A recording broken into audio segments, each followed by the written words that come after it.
This podcast is a member of the Voices of Wrestling Podcasting Network. Visit voicesofwrestling.com to hear the rest of our great podcasts, as well as show reviews, columns, opinions, and updates across the world of wrestling.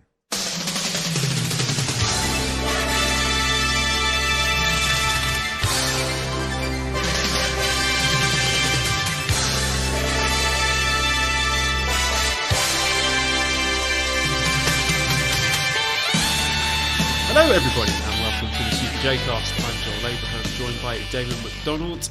Damon, how are you doing? We are wonderful. It is Super Junior Tag, which has been fun and, exciting? Question mark?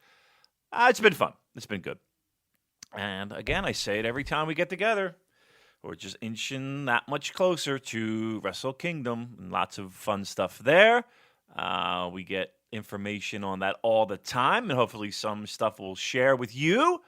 But yeah, lots to talk about. I always like talking to you, Joel. You're always like a breath of fresh air in my week. So I am hyped for a new Super J-Cast. Talking to you, Damon, it's like meeting one of my mates down the pub. I've got my pint of cider or my Jim Beam and Coke Zero. I'm just having a catch up with one of my buddies. And that's what I think makes this show so wonderful to listen to. I hope so. I feel the same way. Sometimes I wish we lived in the same time zone. Sometimes it just makes it easier.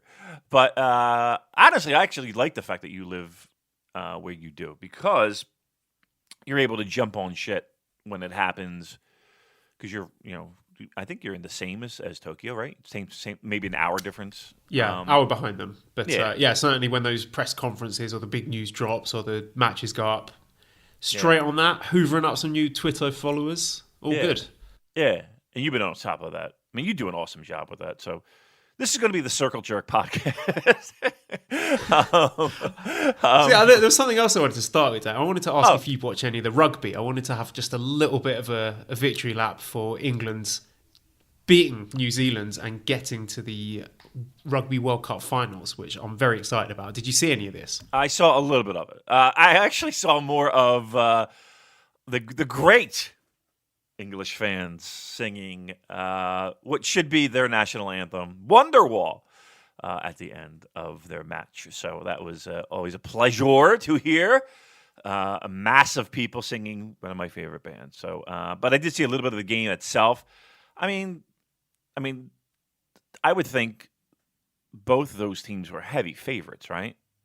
I mean, Well, New Zealand were overwhelming favourites. They won 15 of their last 16 matches against England.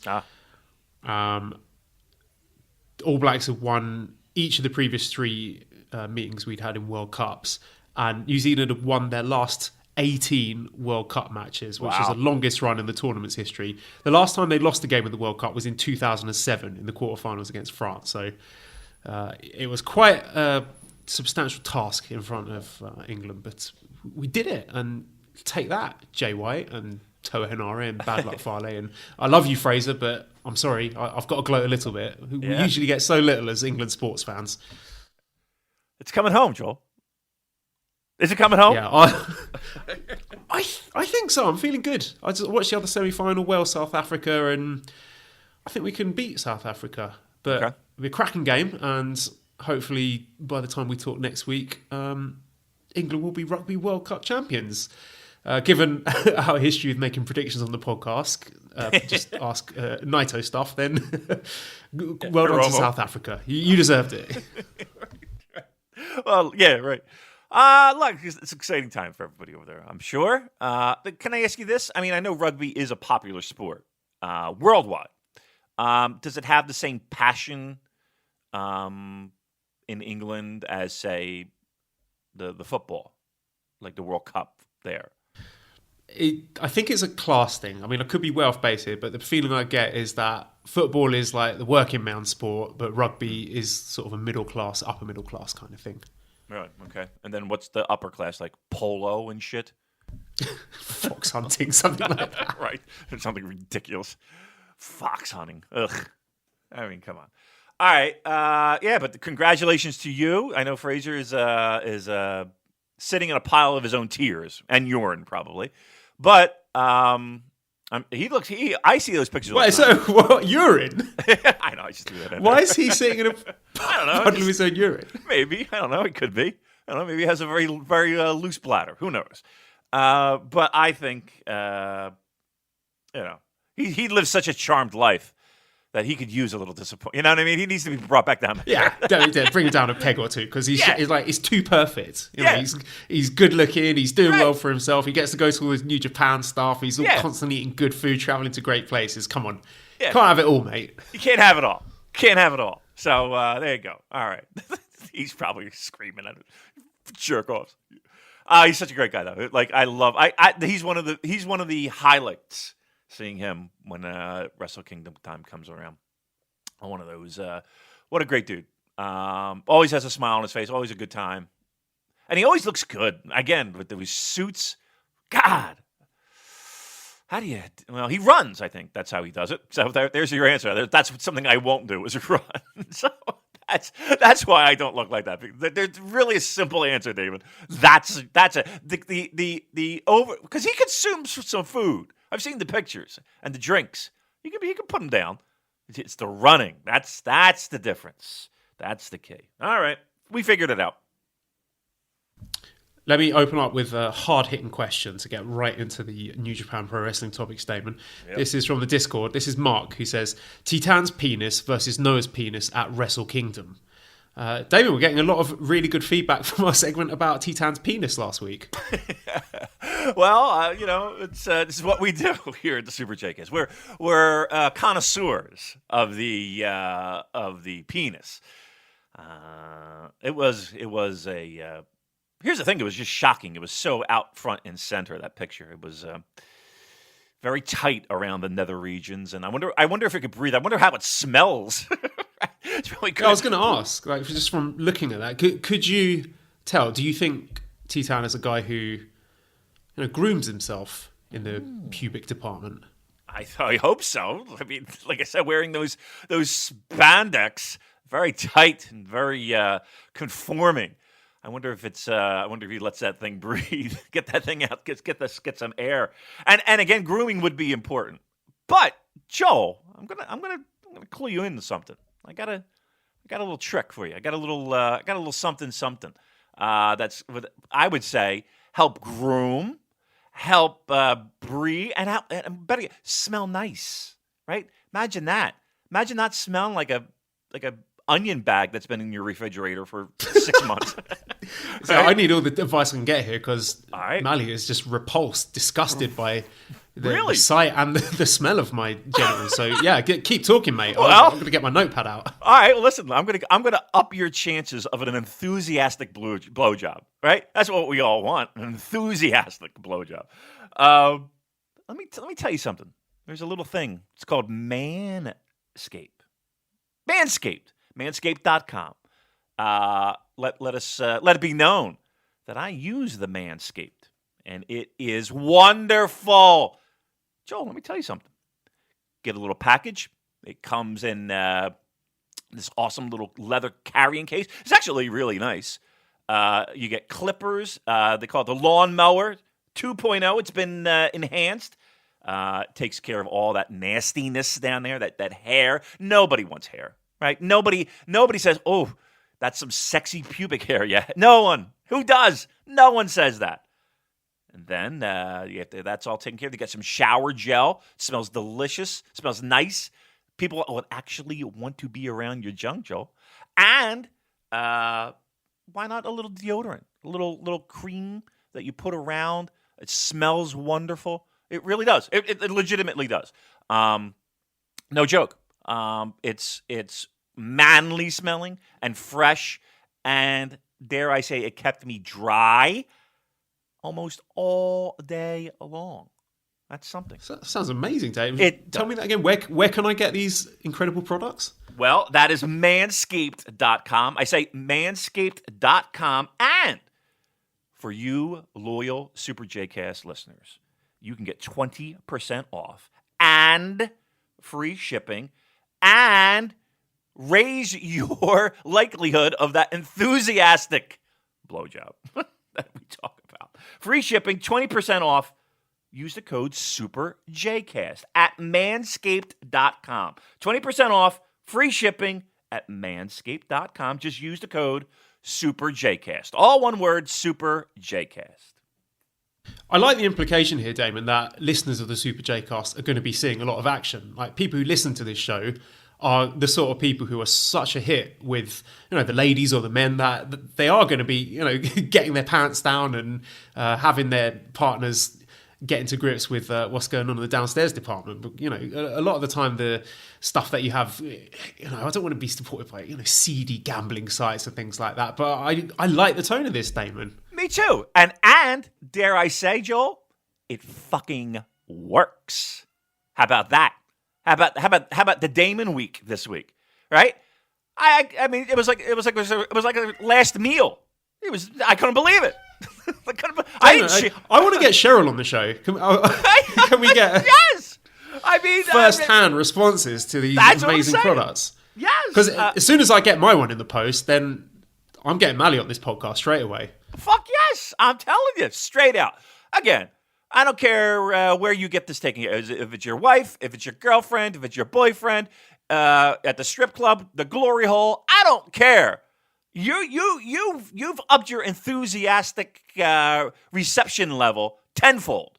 I know it firsthand. I didn't change anything. I didn't lose any weight. I didn't magically become whoever, Teton. but the only thing I can thank is Manscaped. So again, I imagine it gives you a bit of extra confidence, doesn't it, Damon? Knowing that you feel you smell fresh and great down there, a bit of extra swagger, makes you more appealing, more likely to get to that phase where you can show off the wonderfully polished goods you got down there. Look, you nailed it. It's a whole thing. The smell, the knowing, the confidence, and again the fact that you got yourself ahead of the game when it comes to enthusiasm. That's what we all want. Enthusiasm. And you'll get that. Again, manscaped.com is where you got to go. 20% off. Super JCast is the code. Get that 20% off. Get that free shipping. What a great gift. It's the holiday season right around the corner. What a great gift. Take care of yourself. You know you got for both of you. Yes, what I'm saying. Yourself and your partner. Right. I mean, if you're the givee, it's going to be, you not have to deal with all that mess that you have to deal with all the time. All right? Nice. You know what I mean? Like you're putting in some hard time here. You're putting in some hard time. And if you're the receiver, you feel confident. You know that, hey, you got that +1 right in your back pocket, and that's manscaped.com. Again, manscaped.com. Super JCast is a code. 20% off, free shipping. Go now. Go do it now. Thank you, Manscaped. We love you. All right, another thing I'm very excited about, Damon. If you will draw your attention to your WhatsApp, and I'm sending you a link to a new product that I think will have you equally excited. Oh, yes. Check this out, Damon, and tell the good listeners what you're seeing. All right, listen. This one's not a sponsor, but... Fucking should be. Should be. This, kids, apparently, is a strong zero. Strong zero. That is paired, apparently. You know how you do like food pairings with wines or even beers nowadays? Well, the great makers of Strong Zero have paired this cocktail, this Strong Zero, to pair perfectly with the Japanese-style fried chicken. And who hits us up on our Twitter? The great Kevin Kelly, right? He's like, that's perfect for Corrigan. And that's the first thing I thought of. Because the chicken there that we talked about last week, the Strong Zero now that is made specifically to pair with that Japanese fried chicken, we're in fucking heaven. Between Manscaped, our great smelling balls, great fried chicken, and a Sun Zero that's now paired with that fried chicken, I don't know, what else do we need in life? What else do we need? Yeah, I'm a little bit apprehensive about the fact that it's salty lemon, because salty lemon does not sound that appealing, to be honest. But I'm looking at the can, and there's a picture of the fried chicken chunks, and I trust the good people at Suntory that they know what they're talking about. So I'm excited, Damon. I want to be with you in Tokyo when we try this for the first time. Maybe like a live response. Yeah. Like How does it taste? stream. Does it go with a fried chicken? Yeah. I see salty lemon, right? And I think more along the lines of maybe like a margarita, right? Yep. I hear you. That's good thinking. That's where I'm going with that, right? So that's I'm not saying it's going to be a pure margarita that I'm drinking, but an expectation of we're in that world, right? And with that might be good with the fried chicken. Oh, God damn it! I can't wait. God damn it! I can't wait. That was they have 14, 16 flavors. We got to fucking try them all. That's got to be a goal. It doesn't have to be the same day, but we got to try them all this trip. How long are you here for? How long are you there? Oh, you're not coming, Scampy. Forget it. Probably about a week. I mean, I've got 2 weeks off, but I think if I stayed in Tokyo for 2 weeks, I would have no money left at the end of that. So probably for the best that I just stick to the 1 week. So I think we're going to aim to get there maybe around just before the new year, I think. What about you? Okay. Yeah, we fly out on the 1st, and we think we leave like the 10th or the 11th. So in and around there. So, yeah, we got to. We're good for at least 2 a day. So I got to really be mindful of picking different flavors. Although it is really easy to find the one that you love, and you're just like, I'm just going for it, you know. But I've never really had a bad one. Like I said, just the grapefruit one it's just not my thing. Wasn't that it was bad. It was more of just not my favorite flavor. But yeah, we just got to try all these fucking ones. Oh, and the fried chicken one, that might be top of the list.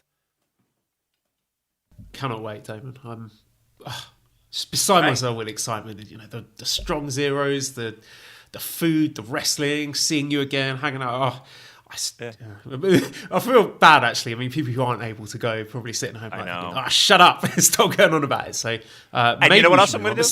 Yeah, I'm gonna at the Tokyo Dome. I'm gonna have a booth where everyone can smell my ball. Just everyone can just walk up, get a good. You know what? You're right, Damon. These things are fucking fantastic. Well done. Next salty lemon flavor.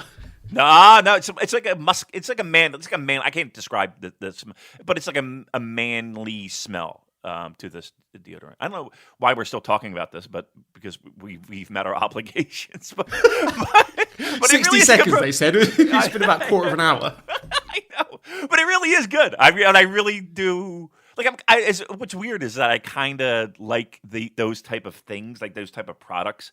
Like, I'll try those things. I don't know why. But yeah, I mean, I like the smell of it. But that really did happen. I swear to God, I couldn't believe what was happeing. I was like, wait a minute, what? What are you doing down there? Wow. This is great. So again, all kidding aside, that was a shoot. I couldn't believe it. Without. All right. Why am I talking about this still? All right. Change the subject quickly. All right. A little bit of an exclusive here. We are hearing from good authority, from reputable sources, that we are very likely to be having a Stardom match at Wrestle Kingdom, Damon. Yes. We did word on the street. The street. The street is a good place. The streets have no name. That's where we hang out. Yeah. So for all those Stardom fans that were kind of wishing, I actually think it's a great thing, to be truthful. I think it's a great thing. And I talked about it last week. I said, this is a big stage. You own, Bushiroad owns the company now. Why not do it? It's not going to hurt.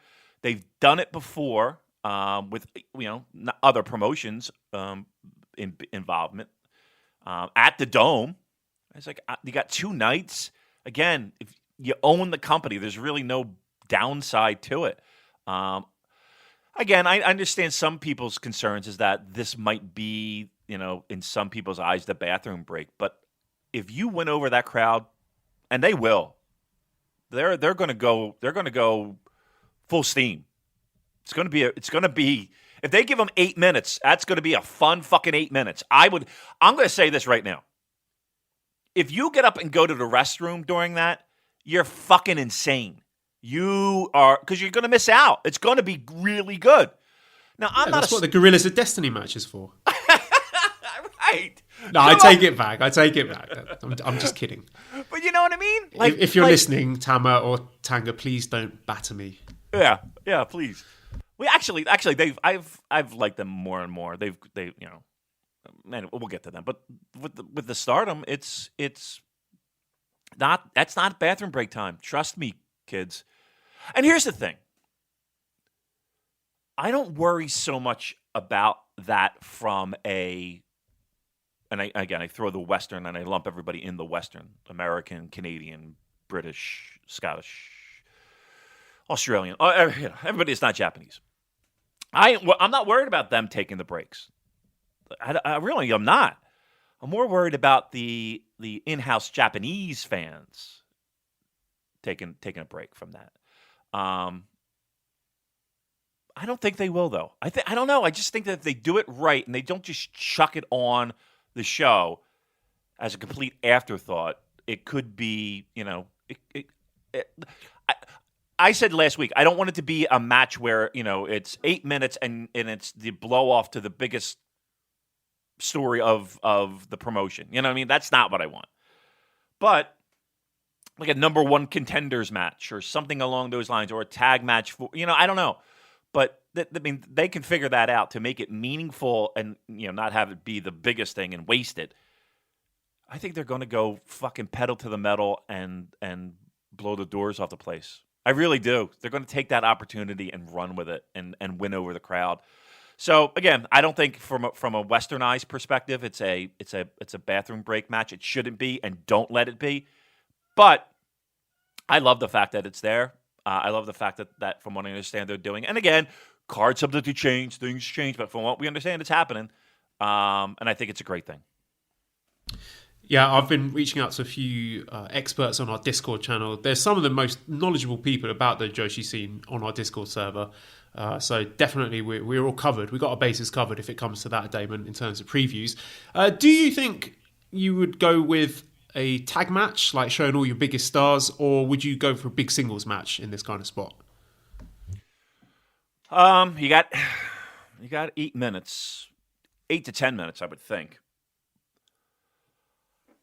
I would think that I would probably lean more tag match, and with the idea of getting your stars in front of as many eyeballs as you possibly can on a really nice big stage. It's hard.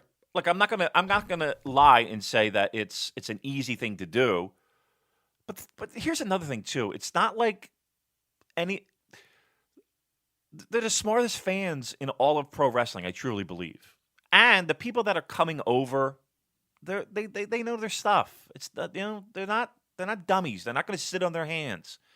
I don't know. I think this is a win. This is a big audience, a lot of eyeballs. The people at home, okay, great. You might not be familiar with Stardom, but it might be the perfect launching point for a lot of people to get into Stardom.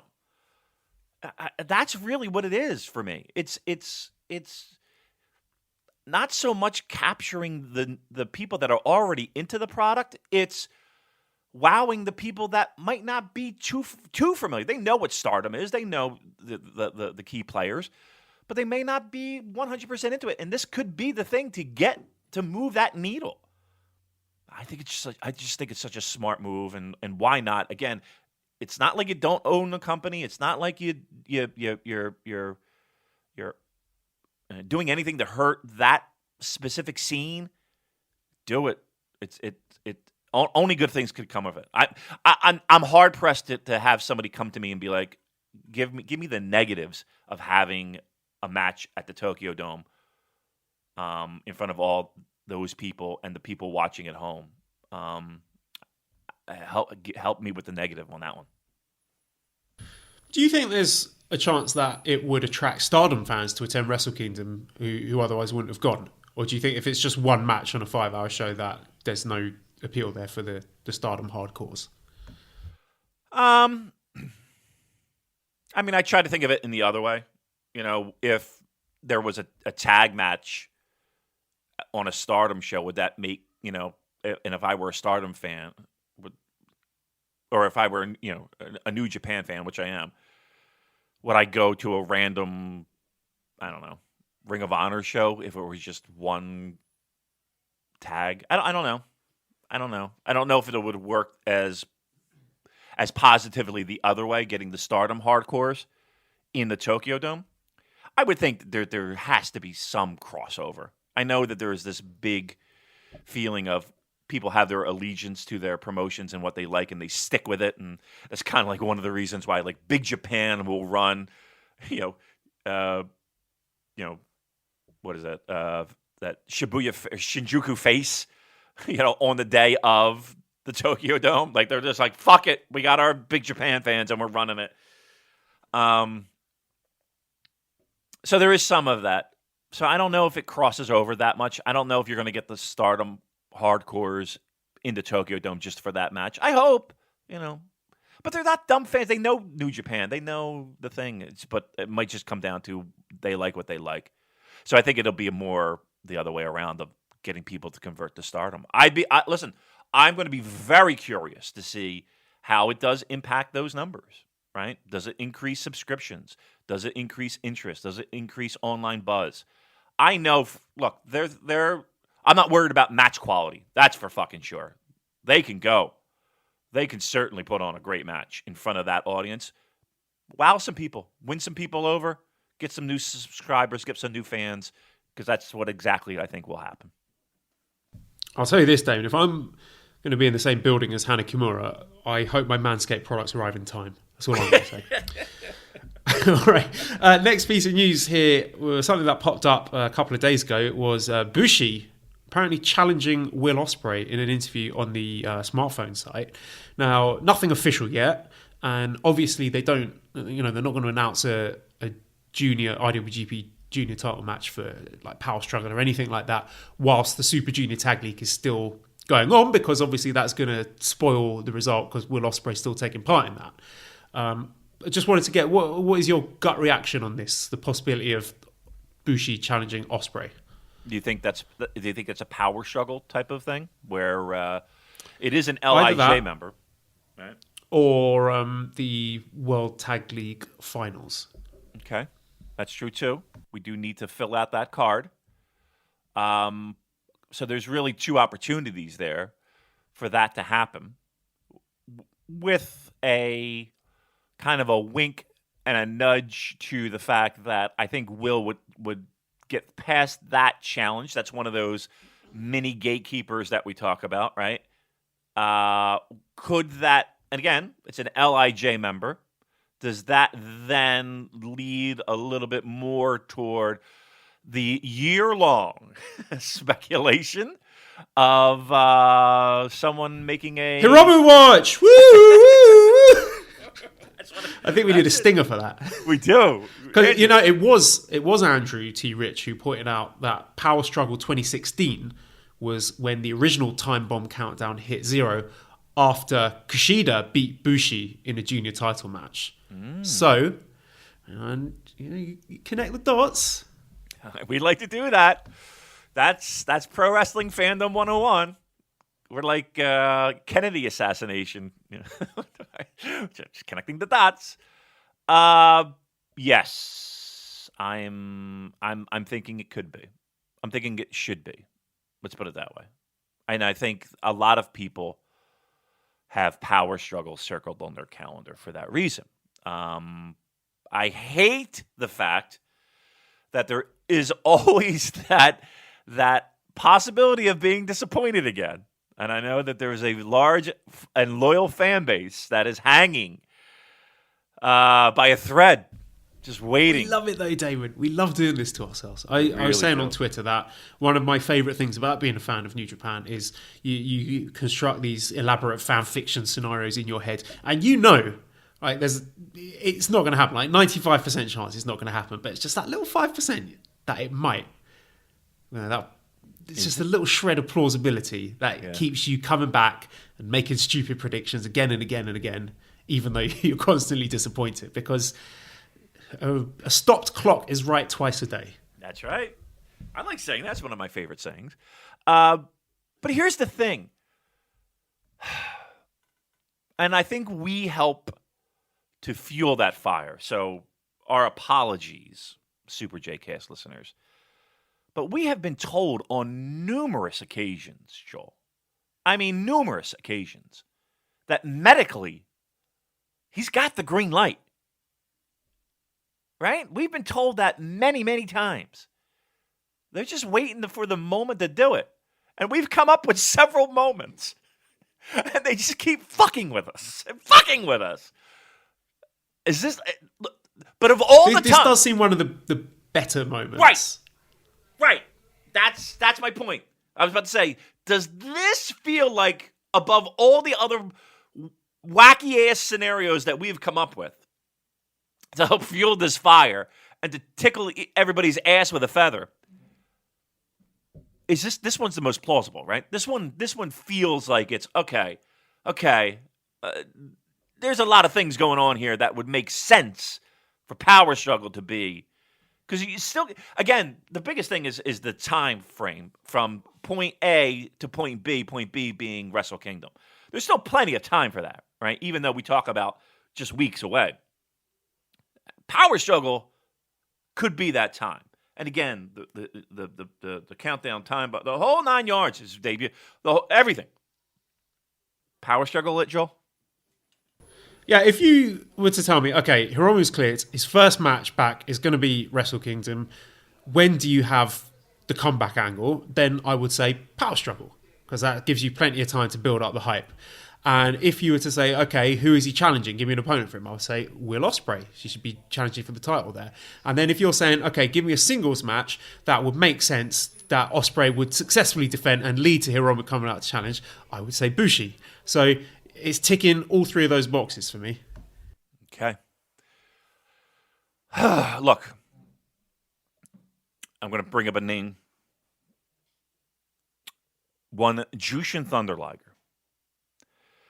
Jushin Thunder Liger has a retirement match on the 5th of January. Do you think that Hiromu on the 4th will, on the 5th, Liger? No, I think you want those two separate opportunities to give someone the spotlight. A challenger for Will in a big junior singles match, and then someone else to get the rub from being Liger's final opponent. I think it would be a waste to have that being the same person. Then who the fuck is Jushin Liger wrestling on the 5th? Damon, he's going to be wrestling you. Exclusive in Super J-Cast. Damon McDonald is going to be... No, that's not true. That's a joke. I don't know. I don't know. Hiromu did mention that. He was talking about Liger in his diary entry recently. I don't know. And I love the fact that I don't know. Because with so many things in the build-up to Wrestle Kingdom, everything's slotted into place by this time of year. So the fact that it's all up in the air and there's all these variables and unknowns is tremendously exciting for me. It is. And it does give your mind plenty of places to wander, right? And I think that is good for pro wrestling fandom, right? Like if you're a fan of New Japan Pro Wrestling, that is some of the pleasure that, again, some people just aren't into it. Some people are just like, you know what, I'm just going to watch the fucking shows, and wherever it takes me, and I'm just going to ride that edible until, it fucking wears off, right? I get that, okay? That's totally cool. But there is a large pocket of fans that this is such a fucking boner experience, of trying to, again, unbreak the code. There's so many fucking ways you can go, and all of them make sense. That's the fucking thing. You know what I mean? It's not like you sit here and you're like, oh, it's going to be fucking, a hologram of the Junkyard Dog. Right? That's what? That's crazy. But we come up with, all these different things, and then somebody on the Discord will pop in and be like, it could be this one because of this and this and this. That sometimes it's madness. Sometimes you're just like, oh my God, I'm exhausted trying to fucking break this code. But for the most part, it is so. Again, you can go. We haven't even. You could throw in Tanahashi into that Liger match, right? And it would be like, okay, kind of would make some sense, right? It would make sense to do it. You could put in Ospreay and say, okay, Liger's last match is against Ospreay, the guy who's running the fucking junior, the future of the company, blah, blah. Oh, Hiromu. Oh, the guy who comes back adored by everyone, and maybe he's the next junior. There's so many fucking things. And that's just that one match. Joe, we haven't even talked about, things that are even further left of center, where, Shibata comes back and kicks Kenta's ass, right? We haven't even gotten there yet, right? Where that's a possibility, that people are salivating over it even being a possibility, right? The guy, we don't know medically if he's cleared or not, right? And a lot of it is just wild fantasy speculation. But we haven't even gotten there yet, and I think that's on the table. What do you mean, Dave? Did you not read that profile update on the New Japan roster page? Right. My bad. Right. They did. They tipped the cards. But you know what I'm saying? Like that. You're right in the sense that that's what makes this so intriguing. And here's the thing: they do it on a macro level when it comes to heavyweight championship matches, IWGP Intercontinental title matches, junior tag, junior heavyweight title matches. But then they do it on these micro levels with, young lion stories and, New Japan Cups and junior tag tournaments and shit like that. That just, again, you never feel, no matter, it's a rare case that if you're a fan of a person, that you don't have something to at least sink you. If you're a fan of fucking Rocky Romero, right now you're into the fact that it's coach and coach, right?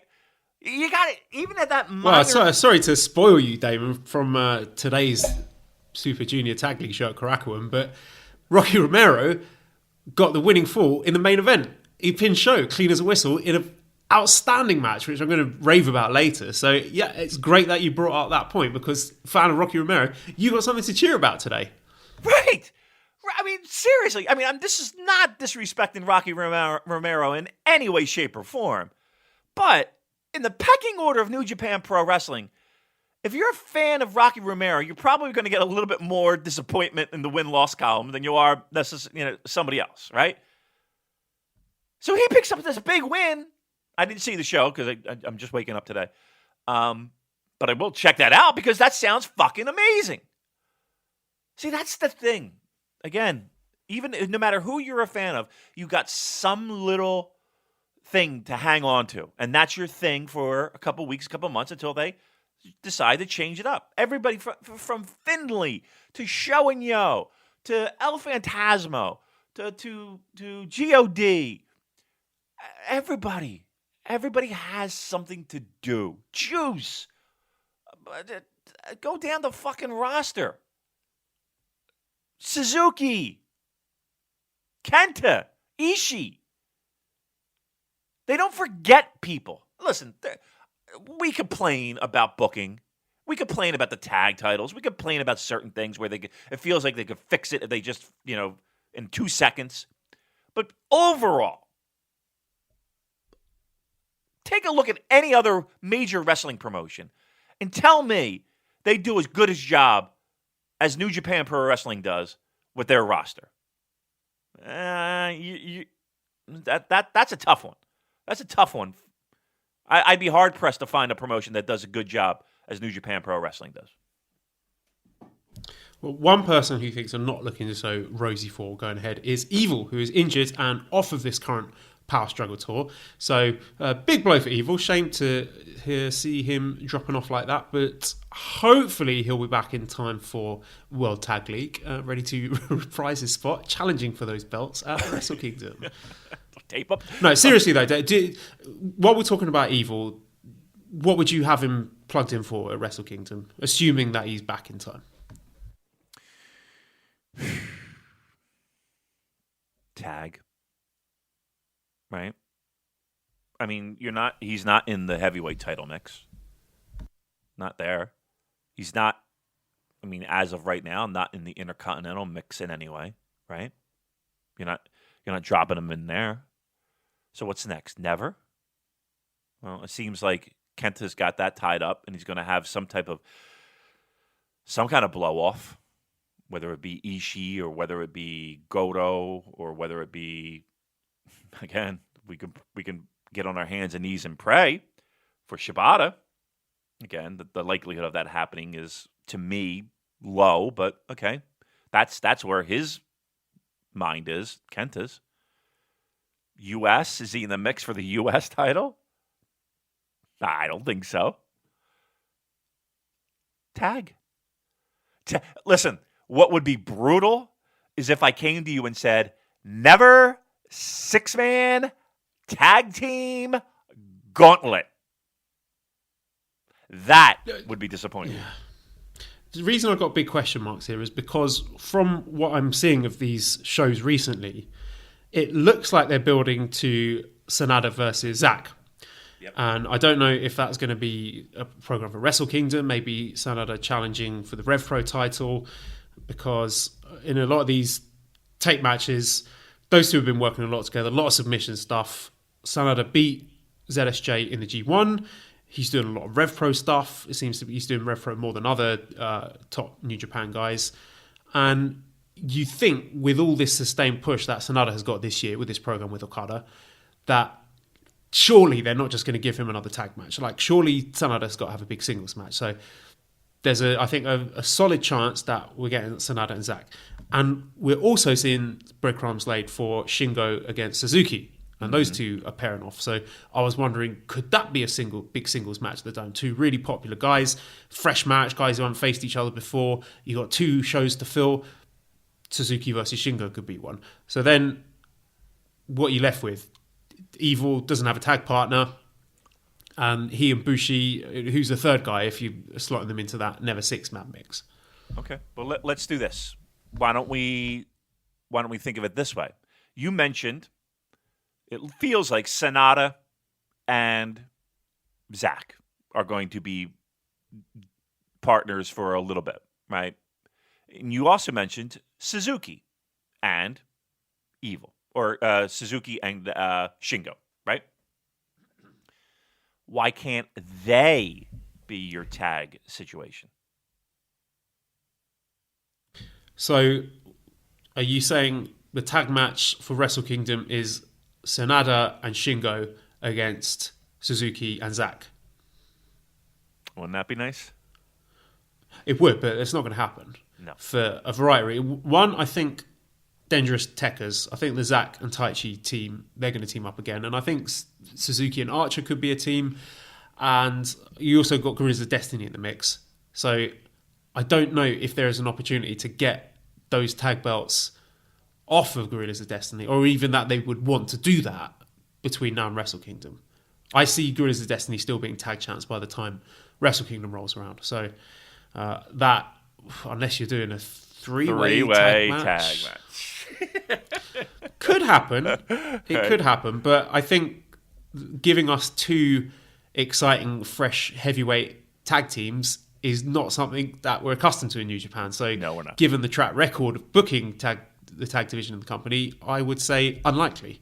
Yeah, I would say unlikely. I think a lot of people are wishing for a Suzuki Zack tag team.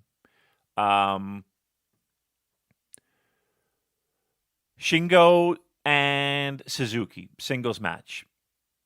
We got a title on the line anywhere here, or we're just doing a singles match, a special singles match? Just a special singles match. Like I said, we got two shows. We got over 10 hours of wrestling to fill here.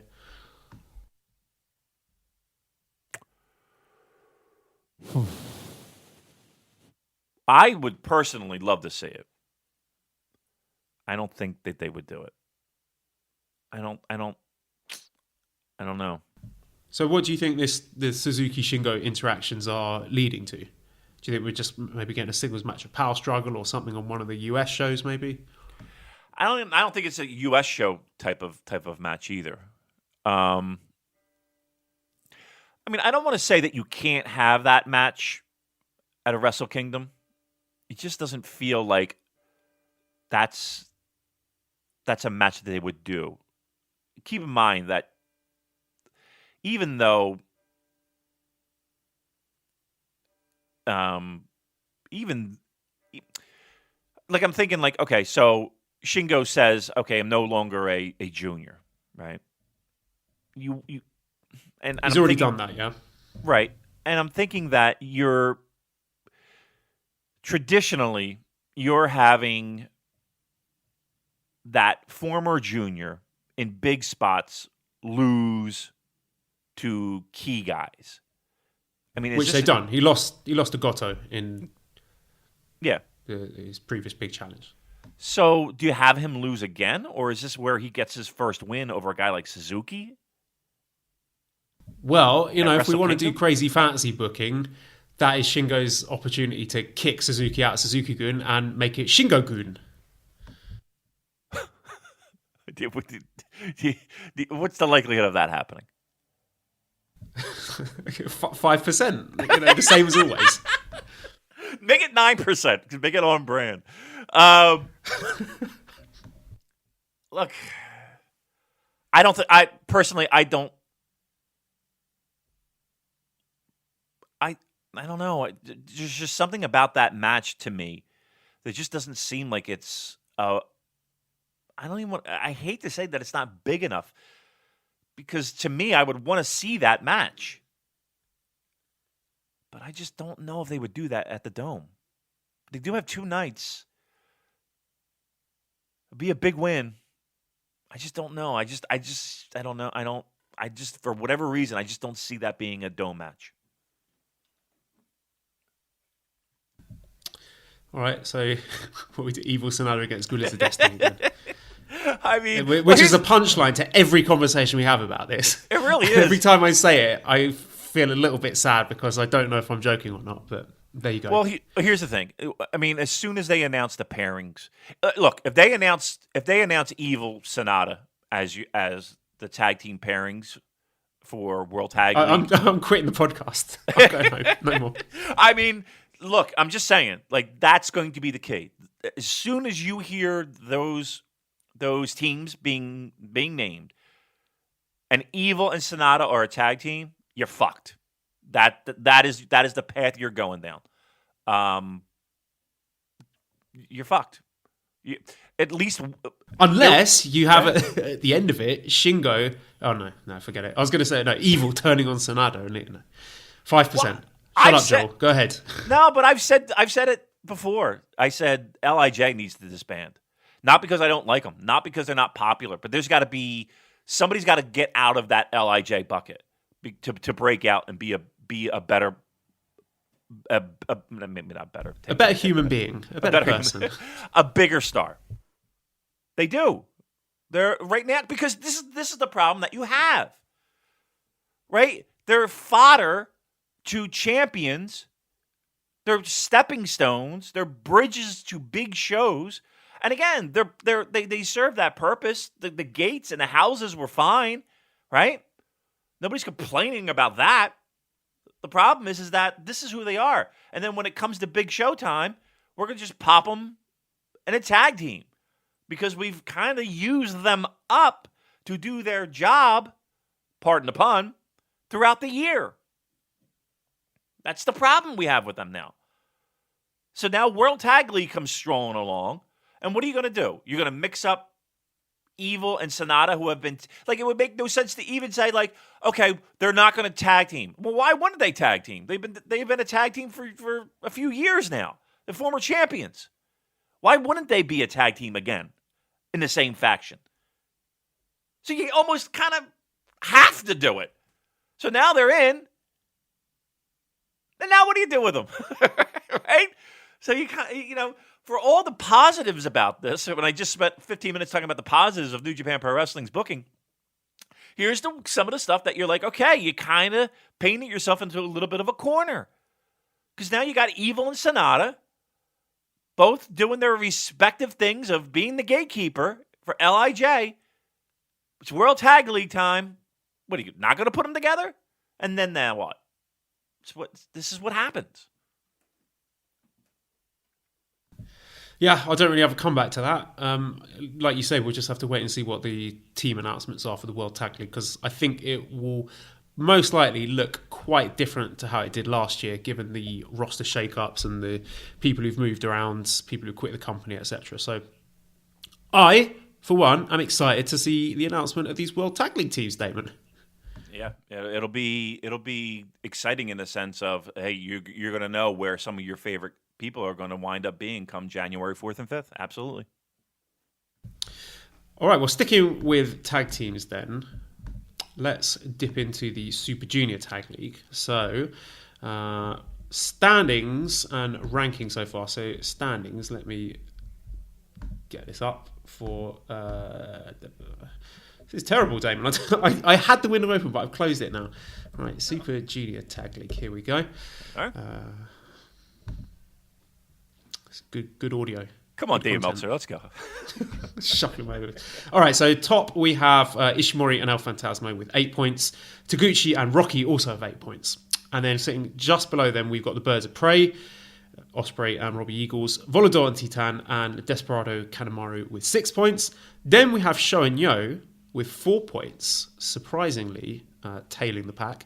And then Tiger Mask and Yu Oemura, TJP and Clark Connors with 0 points. So anything surprise you there from the points tally so far? Bear in mind a few of these teams have had one fewer match than the others, like Roppongi 3K have had one fewer match than the Rocky Taguchi team and also the El Phantasmo Taiji Ishimori team. But anything shocking you there? I don't know about shocking. Maybe the 0 points for TJP. Maybe that sticks out like a sore thumb to me. Some of the more well-established teams, that they're going to, kick it into high gear as the tournament progresses. So I'm not overly concerned about some of the names that are below average right now, below 500. No, I mean, New Japan does a good job of kind of getting those teams that might be a little bit, I don't want to say underappreciated, in the mix and getting them early wins and then having the established teams kind of come back and find a way to either get a finals or win the whole shebang. So I don't want to say there's too many surprises. I like the tournament from what I've seen. I didn't see last night, so I'm going to lean on you for that one. You seem to think it's a thumbs up show, something that people need to go out of the way to watch, Joel? Yes, definitely. I will talk more about that in time. I wanted to ask you though, David, who do you think is going to win? Now that we are getting towards the end of this, we are past the halfway point. Who are your favourites? Phantasmo and Ishimori, I think. Sho and Yo. I said Sho and Yo from the beginning. I said Roppongi from the beginning. So I think I still hold out hope that my predictions will be true. Yeah, I would go with one of those two still. And sticking with the same lines, what is your junior tag team title match for Wrestle Kingdom? Do you think we're doing a 3-way? I think we can rule out Birds of Prey. I don't think they would have Ospreay pulling double duty like that. I don't think so either. So I'm just looking at the standings here. So Sho and Yo have got 3 matches left. They got 4 points. You think they're going to beat Tiger Mask and Uemura. Right. And they're going to beat Volador and Titan. Right. Which would put them on 8 points. And their remaining big match is against El Phantasmo and Taiji Ishimori. So that will be the final day. And you would think that, given that Phantasmo and Ishimori beat them for the titles last time that they met, which I think might have been Kizuna Road, that this would be Sho and Yo's time for revenge. That would also make them 5-time champions, right? Well, 3 years in a row for this tournament. Right. So that is a possibility. I don't think you have El Phantasmo and Ishimori winning the tournament, given that they're champions as well. That would seem counterproductive. They've already got the belts, so you need a credible challenger for them. And Kanemaru and Desperado, so they've got 6 points. They've got 2 matches left. Who do they got? So they will probably beat... They're going to beat Tiger Mask and Yu Uemura. Right. and then their final match is against the Birds of Prey. So it could be that they're playing spoiler to the Birds of Prey. Yep. Yeah, the Birds of Prey have 2 matches remaining against Rocky and Taguchi, and then Desperado and Kanemaru. Right. So, yeah, I think we might... it's really tough to say. Right, so if that happens, then that would be Kanemaru and Desperado winning their 2 remaining matches, which would put them at 10 points. Right? And then Osprey and Eagles, according to my predictions, that would leave them with 8 points. So they're out of the running. Right. And then Sho and Yo, if we're having them winning their next 3 matches, then they're also on 10 points. Right. And then El Phantasmo and Taiji Ishimori, so they got 8. They beat TJP and Clark Connors, which you think they would because that's a young lion. There's a young lion on that team, so you think they're going to beat them. That will put them on 10. And then if they lose to Sho and Yo, they get 1? they're also You on don't think 10. they get a 1? You don't think they get, like, TJ gets a win? Do you think he goes over? If he's going to get a win, it's going to be against the Tiger Mask Yu Uemura team. Yeah. But the scenario I've laid out leaves us with 3 teams on 10 points. The Phantasmo Ishimori, Roppongi 3K, and Kanemaru Desperado. Right. So then, I'm doing this all on the fly, Damon. I haven't prepared very well for this. You're doing good. So then, tiebreaker situation. That would have Kanemaru Desperado with a tiebreaker over Roppongi. Oh, that would give Kanemaru Desperado the tiebreaker over both those teams. Both those teams, right? Wait, do I have them on 10? Yeah. No.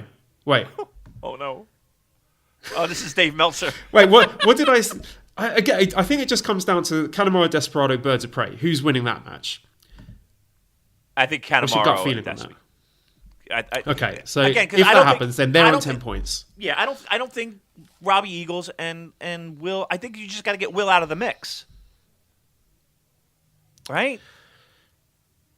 Will can't be in the junior tag mix. They have... I mean, they could lose to Rocky and Taguchi and then play spoiler against Desperado and Kanemaru. Okay. So let's say they beat Desperado and Kanemaru, which takes Desperado and Kanemaru out of the mix and then makes Roppongi 3K versus El Phantasmo Ishimori a straight shot for this That makes tournament. most sense, right? That makes the most cleaner. sense. It is. That makes the most sense. Yeah. Let's do that. We booked it. We did it. We did it. Oh, that was the most challenging piece of work I've ever done on this podcast. Really was. What I have done, Damien, I've done my power rankings again based on who's picking up the pinfalls, who's losing the pinfalls. So at the moment, again, given that there is a discrepancy between the number of matches the teams have had so far, but top of my power rankings based on picking up pinfalls and being protected from pinfall. Do you want to have a guess? Who do you think is top so far? No.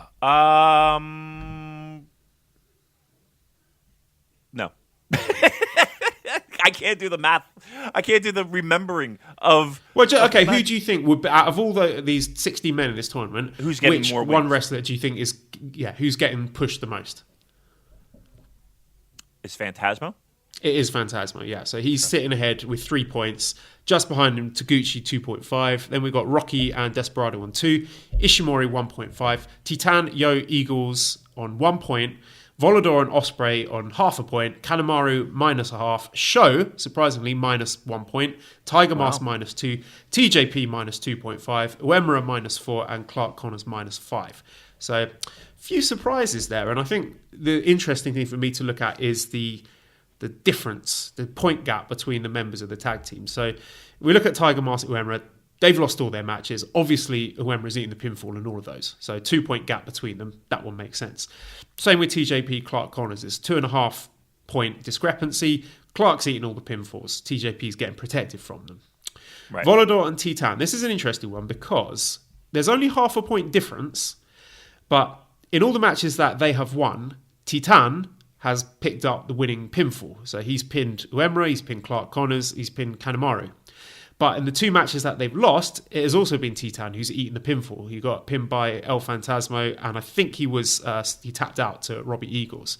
So it does seem that they're shining a light on Titan here. So I did wonder if that was deliberate, given the difficulties going on with Dragon Lee, maybe uncertainty about that they wanted to give Titan a bit of a push and make him like a sort of backup Mexican lucha star. So I thought that was interesting, that he is picking up all the wins but also eating all the pinfalls. So interesting that they chose to book it that way. Yeah, it is. I mean, I don't know if that's not even something where it's like they're working that out in the back, where he just volunteers to do everything. It doesn't sound like injury or anything like that is playing a factor in that. So, yeah, I mean that is kind of interesting that he's not only getting all the wins, he's taking all the pins. Huh. All right. Yeah, so it's not like he's being heavily pushed, but he's being heavily featured. So he's the one who's in the middle of the ring, tapping out or eating the big move to take the pinfall, but also the one picking up the victory for a team. So you're sort of getting him in peril, but you're also getting some victorious moments with him. So that is interesting. Yeah. Rocky Taguchi. So again, half a point difference. It's pretty even booking there. We've had Taguchi getting 2 of the pinfalls and Rocky getting 2 of the pinfalls, and then the only lost 1 match, and Rocky took the pinfall there. So split evenly there, but they did give Rocky the big win at Korakuen today. So that I thought was quite notable, that they still see something in Rocky Romero that I thought last year when he dropped out of the Best of Super Juniors 2018, I thought, okay, that he's being phased out now.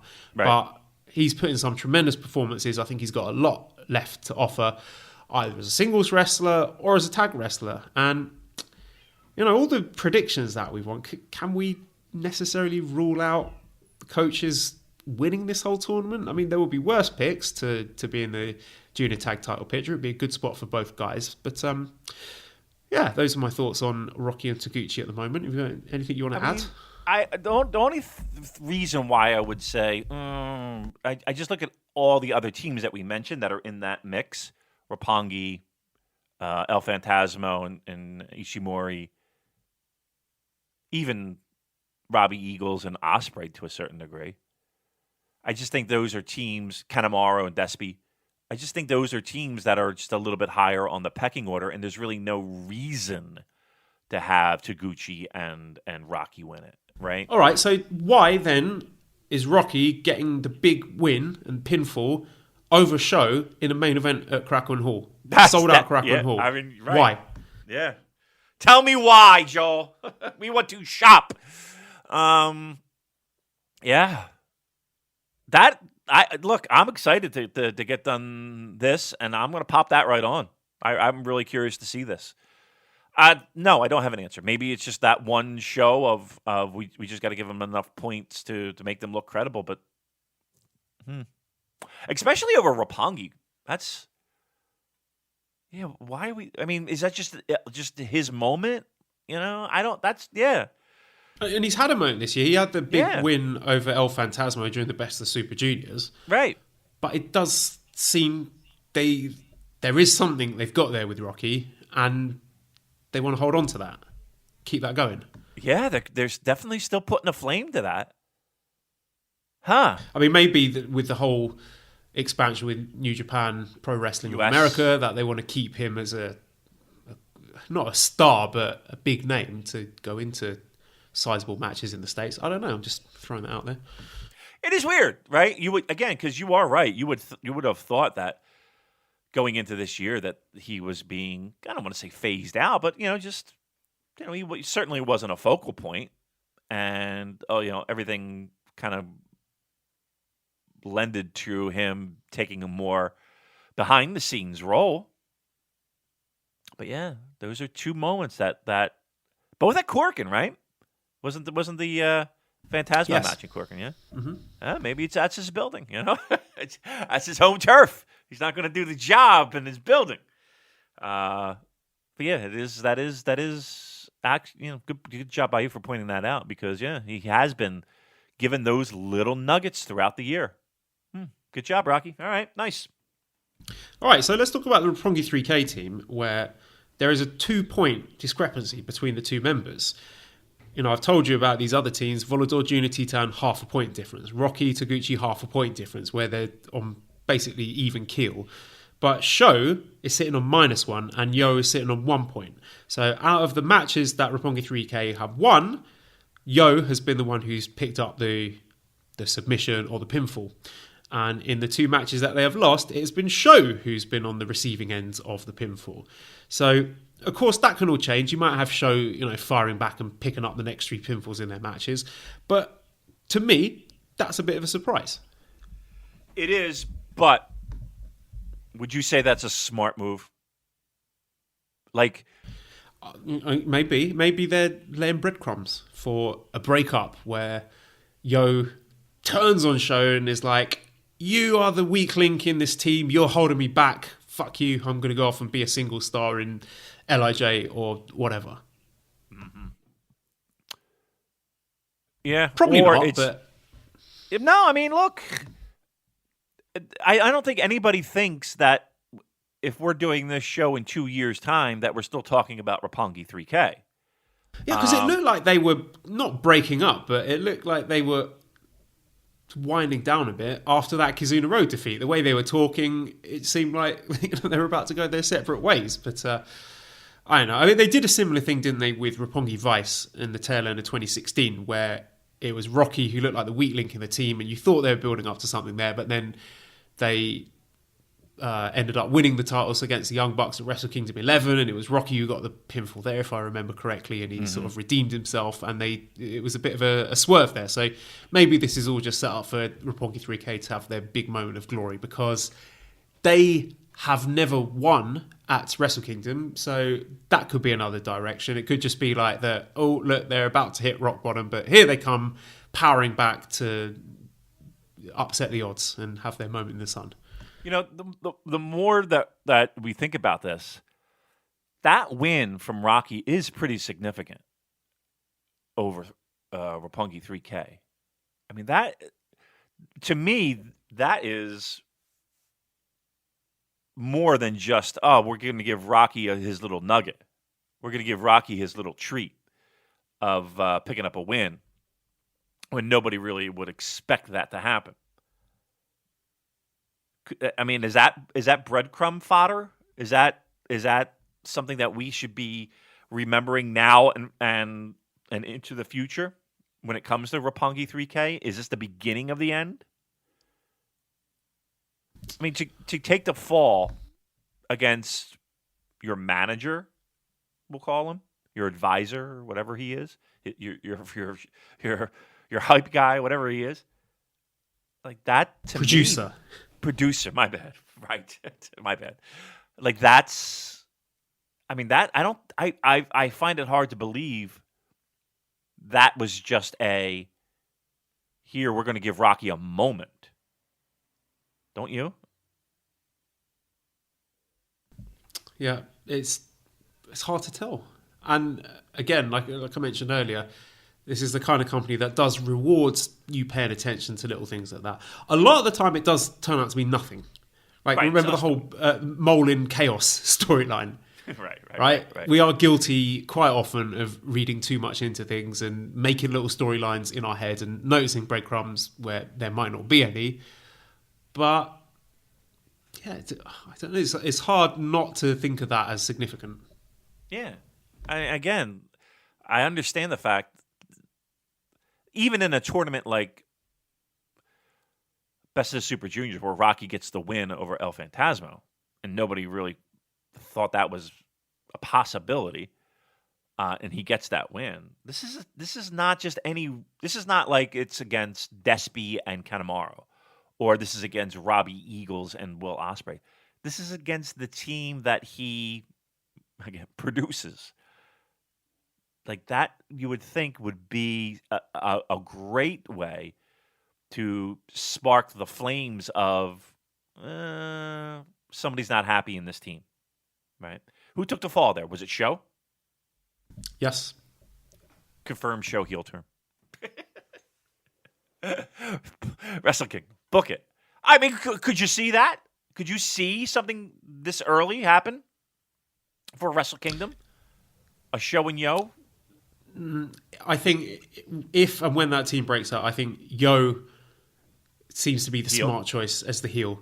Because I think I mentioned it before, like during the Super J-Cup, just the way he works as being the sort of submission wrestler, kind of just a touch of sadism there, just the way he seems to relish locking those painful submission holds on his opponents. And he's got that little petulant streak as well. He throws little tantrums. I think he is the guy that you want to be the heel there. He just screams babyface. You know, he's got the looks, he's got the the cool entrance music, and he's got the sexy chiseled body and all of that stuff. He just seems to scream babyface to me. Yeah, I agree. All right. Yeah, but like I said, not to beat the dead horse, but it feels like, again, I'm going to watch this. It feels a little bit more significant than just a random throwaway. We just need to adjust the points here for Rocky to get a win over Roppongi 3K. Yeah, because when you're laying out these tournaments, G1, Super Junior, Best of Super Junior, Super Junior Tag League, whatever, I would think those Korakuen shows are absolutely key. They will be the first ones you pencil in and think, okay, which matches do we want to highlight and which wrestlers do we want to highlight here? Who's picking up that win? Who's getting the pinfall in the main event at Korakuen Hall? Mm-hmm. I would think that's one of the first things you pencil in. Yeah, right. And I'm going to go so far as to say, so far this tournament, give me a more significant moment aside from the finals that we'll see. Has there been a more significant moment than that win? Just looking across the results, I mean, Phantasmo getting the win over Birds of Prey, pinning Robbie Eagles. If you consider that, maybe putting their little feud to bed, but not in the sort of thing like, oh shit, where did that come from? Right. And again, there's always upsets, but I think this is just more than just a random fluky upset. Again, a random fluky upset could have been against any team. I cannot believe we're spending a half an hour talking about Roppongi 3K and Rocky Romero, but it's nothing else to talk about. No, it really isn't. That's what I'm, it's not happenstance that it happened to be Roppongi 3K and Rocky Romero. I find that very hard to believe with this company. All right, well, the next team is El Phantasmo and Taiji Ishimori with a point differential of 1.5, which, again, is significant. So we've had Ishimori picking up one of the wins against Uemura, but the other wins over Titan and Rocky and Robbie Eagles, it has been El Phantasmo who's got the pinfall there. And in the one match that they lost against Desperado Kanemaru, it was Ishimori who ate the pinfall there. So clearly the Phantasmo push is continuing, and he is the person that's being elevated in this team. Does that bother you at all? A little bit, because I think you're misusing Ishimori, who I think is a really fantastic wrestler. And all the times we've put Ishimori in big spots, Best of the Super Juniors final last year against Hiromu, match of the year. This year, the Liger match, I thought was great. The match he had against Dragon Lee, I thought that was brilliant as well. The three-way he had at Madison Square Garden, I thought that was really good. So I think in a lot of the big spots, most of the big spots Ishimori's been in, he's knocked out of the park. So him playing second fiddle to a wrestler that I have mixed feelings about in the form of El Phantasmo, I'm ambivalent. Yeah. It does seem like he's... if we were going to put God, and again, it's kind of funny that I just, again, earlier talked about how everybody's got a little thing and everybody's got the thing you can sink the teeth in. They do such a great job. I don't know. Do I feel like Ishimori is one of those guys that are somewhat lost in the shuffle a little bit, kind of spinning their wheels a little bit? I think he is, for me, making Desperado more enjoyable, Phantasmo more enjoyable to watch. I think he's sort of helping to lift El Phantasmo in these matches, and I've got to say, I'm enjoying them as a tag team much more than I enjoy Phantasmo as a singles wrestler. I don't think he's terrible. I think he's good. I thought he was pretty good in that Will Ospreay match, the singles match at King of Pro Wrestling. But the tag matches that they've had in this tournament have been really good. Yes, 100% agree. I mean, he makes anybody better. It feels like, but I guess my question is that at the detriment of himself? Like, is he the guy that is now being asked? And again, I'm not saying carry a team by any stretch of the imagination, but he's the guy that's being used to protect El Phantasmo, and I understand why we want to do that, and it just feels like all the matches that you rattled off and who he is I just don't want it to be at too much of a detriment to him. Well, to be fair, it's not like he's eating pinfalls all over the place. They've lost one match, and that was against Desperado Kanemaru, and there is that built-in history with Ishimori and Kanemaru where Ishimori always loses to Kanemaru. Right. So I will say that in defense of that one defeat that they've had. That is true. It's not like he's being buried in these matches either. It's not like it's he's playing the fucking Ricky Morton to the and then El Phantasmo's coming in for the hot tag, Robert Gibson all over the place. So that's true. Okay, I don't know. I just hear a little bit more about El Phantasmo than I do about Taiji Ishimori, and I get concerned with that. So okay, I think we're all right. Birds of Prey. Similar situation to Volador and Titan. So Ospreay's got half a point. Eagles has got 1 point. So Eagles is slightly above Ospreay so far in the booking. And the 3 wins that they've had, it's been Robbie Eagles who's picked up the pinfall or submission. And the 2 defeats, it's also been Eagles who's been submitted or been pinned. So again, I just think that is putting the spotlight on Eagles, saying, okay, this is not necessarily someone who's getting the mega push and destroying everyone in his path, but it's making you look at him and say, look, this guy is in peril. He's getting pinned or getting submitted. Or, oh, look, this guy is the person who's got the win for his team. Yeah. So, yeah, as with Titan, I think Titan and Robbie Eagles are 2 guys that they are trying to shine the spotlight on. Yep, I would agree with that 100%. And truth be told, there's absolutely no need for a guy like Will Ospreay to have that, right? Right? This should be... He's a champ. He's a junior champion, so you don't... I mean... I'm thinking last year, Kushida was the junior champion at the time, and he was in the team with Chris Sabin, and Kushida took 1 pinfall, and that was to Ishimori, who ended up taking his title from him. Yeah. So it makes sense that if you are looking for when these teams lose a match, if Ospreay is the one getting pinned or submitted, then that's going to mean something. Right, exactly. And then in the meantime, to fill in the gaps, absolutely, this is the Robbie Eagle show, right? Absolutely. Okay, so that nothing to be concerned there, and I think they're doing a good job. And actually, not even anything to be concerned. I think they're doing a smart thing with that. Good job. No surprises with the Kanemaru Desperado team. There's a point differential of 2.5 points. So Kanemaru's on -0.5, and El Desperado is on 2 points. So the 3 wins that the team's had, it's been Desperado picking up the pinfall, and the 2 defeats, it's been Kanemaru staring at the light. So no surprises there that Desperado is the commodity of that team. For all the talk about grooming pubes and dicks and all that stuff, Joel, we do a fucking pretty decent job breaking down a tournament that, while it has been good, and I think people should be tuning in and watching, I mean, it's not on a lot of people's radars. It really isn't. There's just not a lot of talk about it in our Discord and that I see, right? It's not, burning a hole in anyone's pockets. I think we did a good job here with this, right? Come on. Yeah, look, in my show notes, I literally have a bullet point that says standings and rankings, and I wasn't expecting that to last 40 minutes or however long it is we've been discussing this. Right. So for all our criticisms, I think we did a good job breaking that down. Yeah, come for the dick and balls chat, stay for the analysis of New Japan Pro Wrestling. There you go. Have I got that the right way around? I think.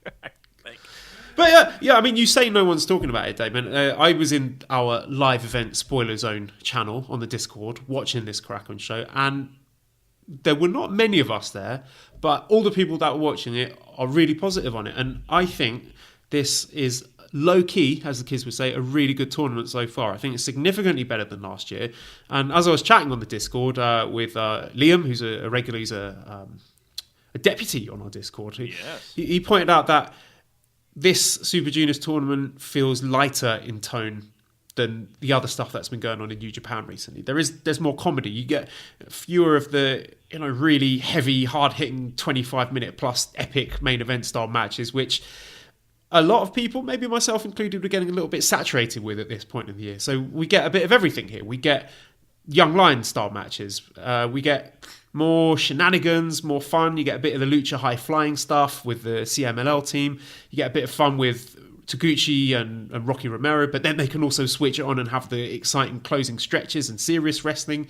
You got your heel shenanigan fun with the Suzuki Gun team, the Bullet Club team, and the stakes are not as high as a G1.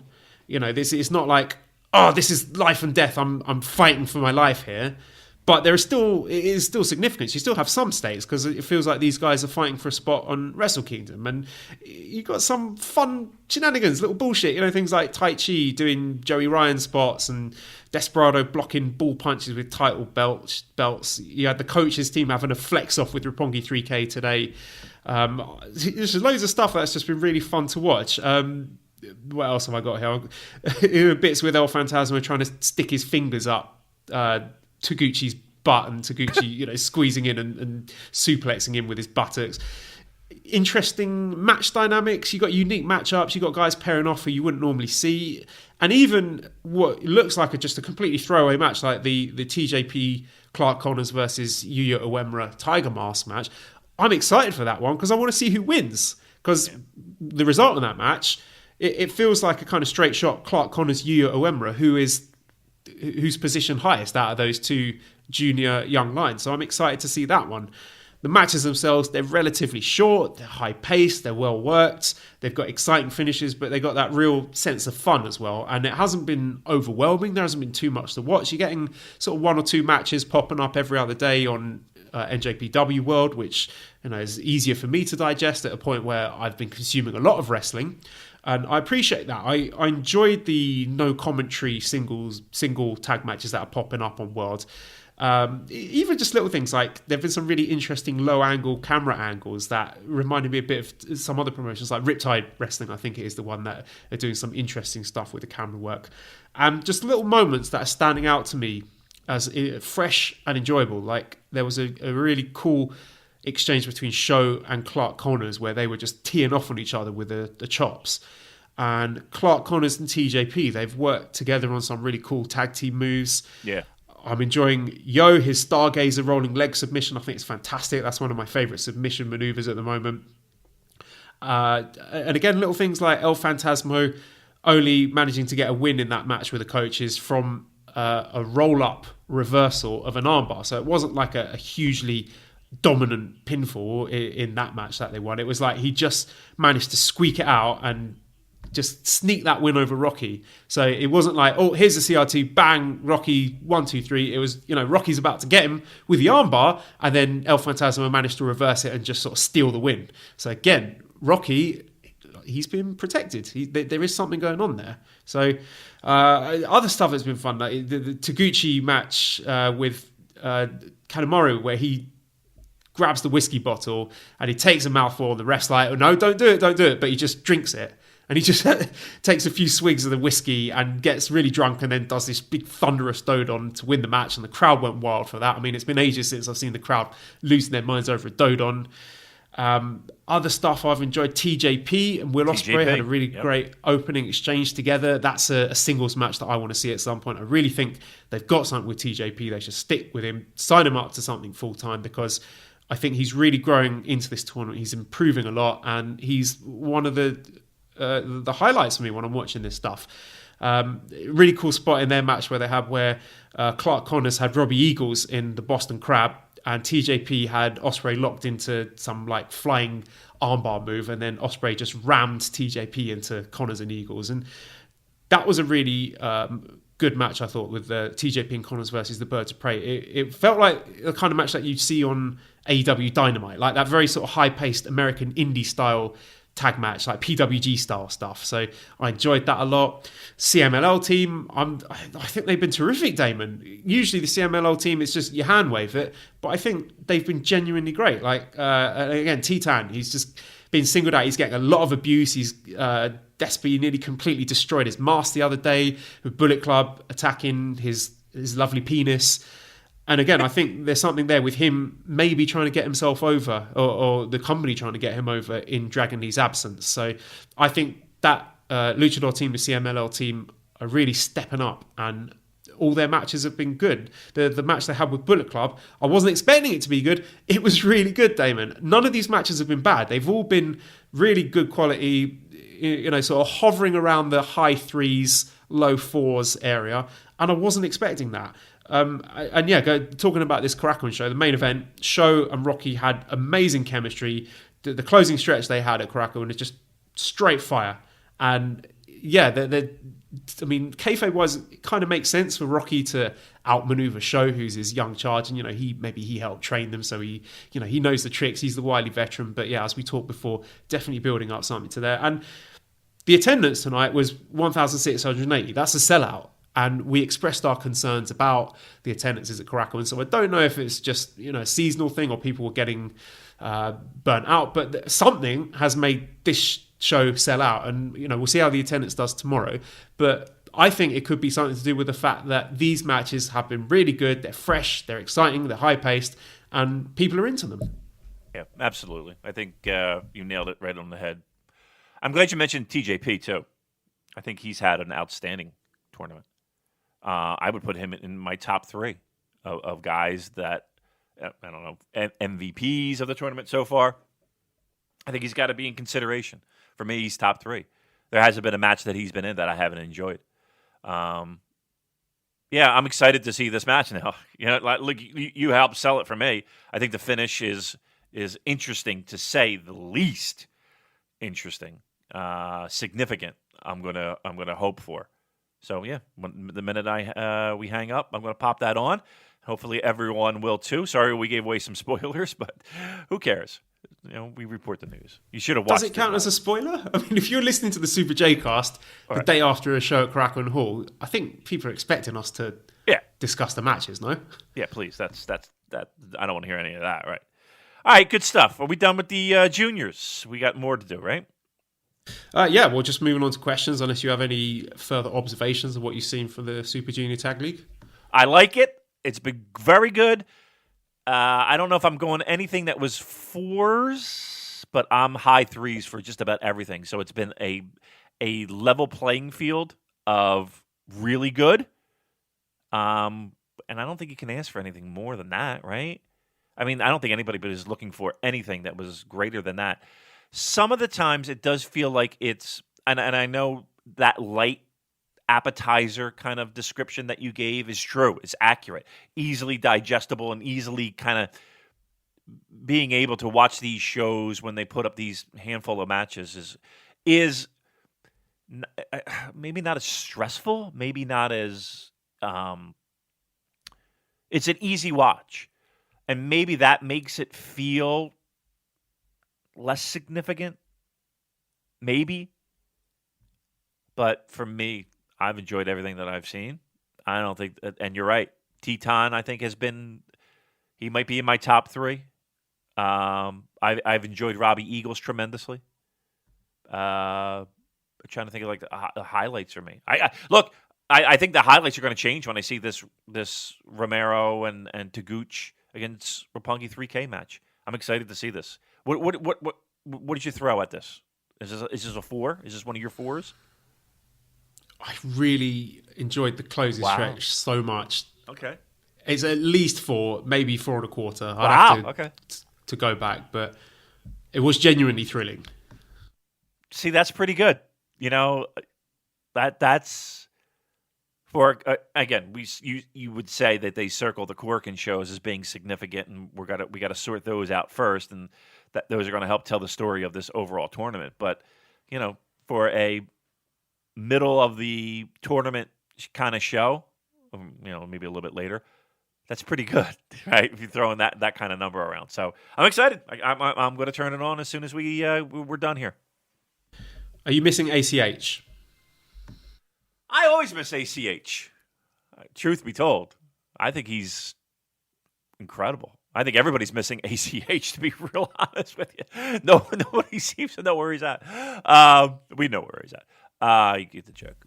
Well, the reason I ask you, this is a bit off topic, and I don't like talking about other promotions too much because, I mean, if you're a fan of New Japan and you like listening to this podcast and you're also a fan of WWE, that's great. You know, take all the enjoyment you can out of life is what I say. But I just did, while you're here, Damon, I did want to get your response to this tweet from ACH, or as he's now known, Jordan Miles, which I've sent to the WhatsApp, and I just want to get your thoughts on this. Fucking shirt.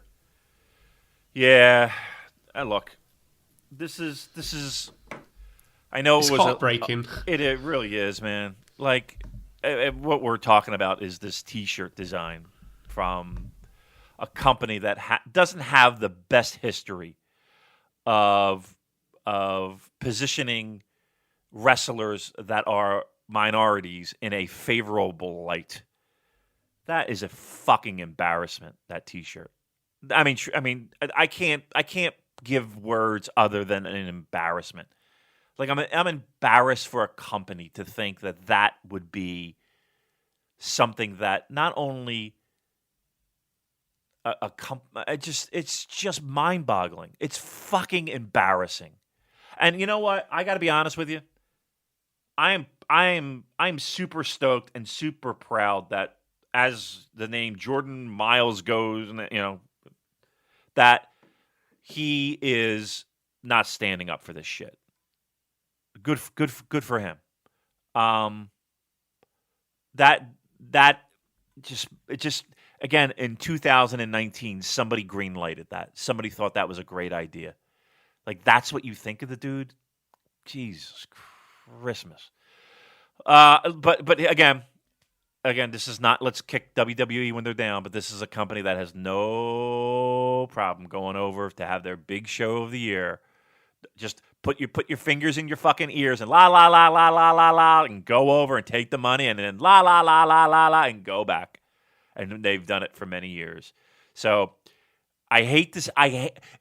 Here's what's the embarrassing part. It doesn't shock me. You know what I mean? It doesn't shock me.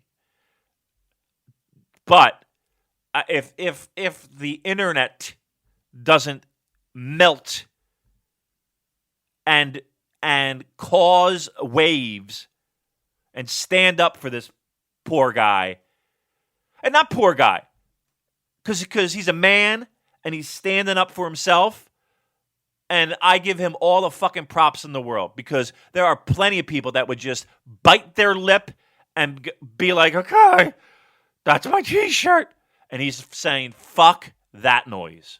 Good for him. I miss ACH. I wish he was in a promotion that treated him better with a little bit more respect than that. But again, at least he is being a man and has the balls to stand up and say, you know what, this is bullshit, and go fuck yourselves. This is because this is what you think of me. Good for you. We support you, and hope this gets resolved quicker than sooner than later. Yeah, we'll take you back in New Japan in a heartbeat, ACH. There's always a place for you in our hearts. Yep. All right, let's move on to questions then. Discord. Booze Leprechaun, question for sports reporter Damon. Thoughts on Phillies hiring Girardi? Personally, I was hoping for Dusty or Buck. I don't know what any of those words mean, but you take it away. Well, the Phillies had a bit of a disappointing season, Joel. They went out and got some big-name free agents. They started the season hot, and then they just spun their wheels. And a lot of that was to the former manager of the Philadelphia Phillies, who was a bit of a odd guy. Like he was just like any dealings I had with him, he was always he was almost like a positive motivational speaker. just weird. So they hired probably the biggest named manager that was out there. He was a former New York Yankees manager, won quite a few World Series, if I'm not mistaken. So he was the biggest name out there. The Phillies got him. I mean, look, it can't hurt. Can't hurt. They had a disappointing season. And it's funny because the big free agent that they signed, Joel, the team that they got them from is now in the World Series. You know what I mean? And they're 2 wins away from winning the World Series. So it is kind of humorous that that's the case. But I think it was a good pickup. It's fine. Okay, next question for us. Xavier said, based on the fact that Kenta has fallen for Ishii, I believe Kenta could use some dating advice. Could Uncle Love Damon help a guy out? Listen, start with Manscaped. Get 20% off and free shipping with code SuperJcast, Kenta. I'd say if they don't sign up for more weeks from us, then I don't know what we're doing, Damon.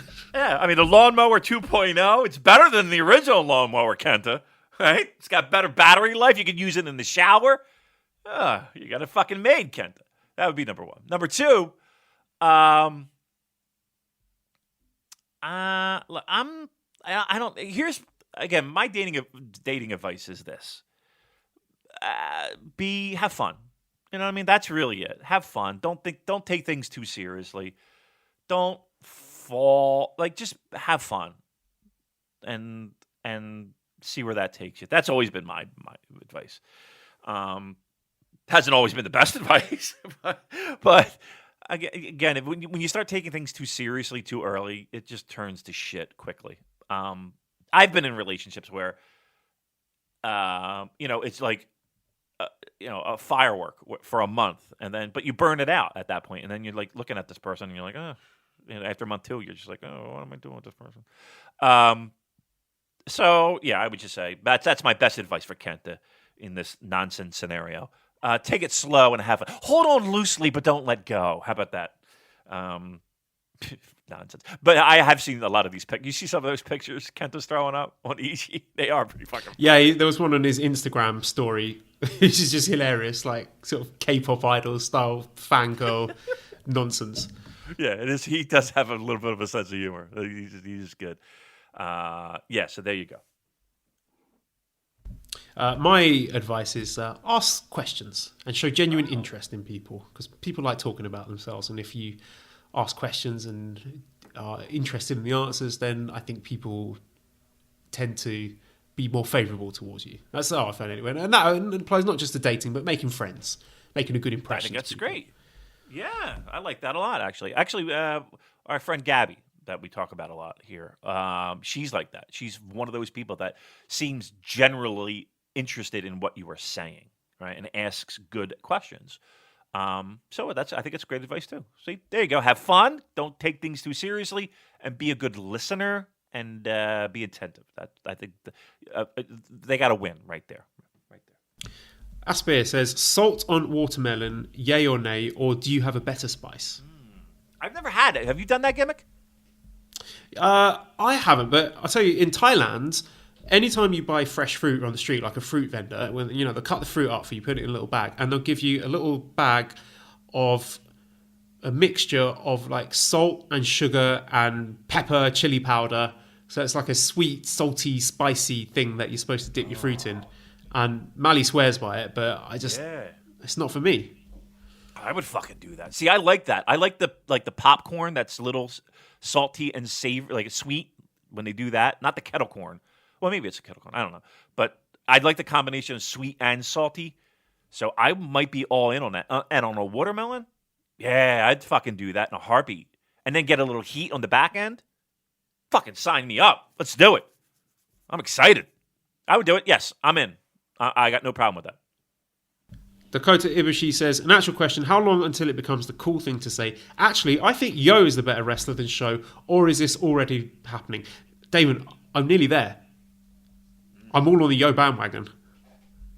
I'm still Sho. Look, I've sat here on this show and pardon the pun, and talked about him being a potential world heavyweight champion in the future. I think he's that good. So it's going to be hard to knock him off that pedestal for me. And here's the thing. When we say that, I'm not talking that Yo is, a hunk of shit by any stretch of the imagination. I just think Sho is just tremendous. But okay, look, I think Yo is the better wrestler, but Sho has more upside.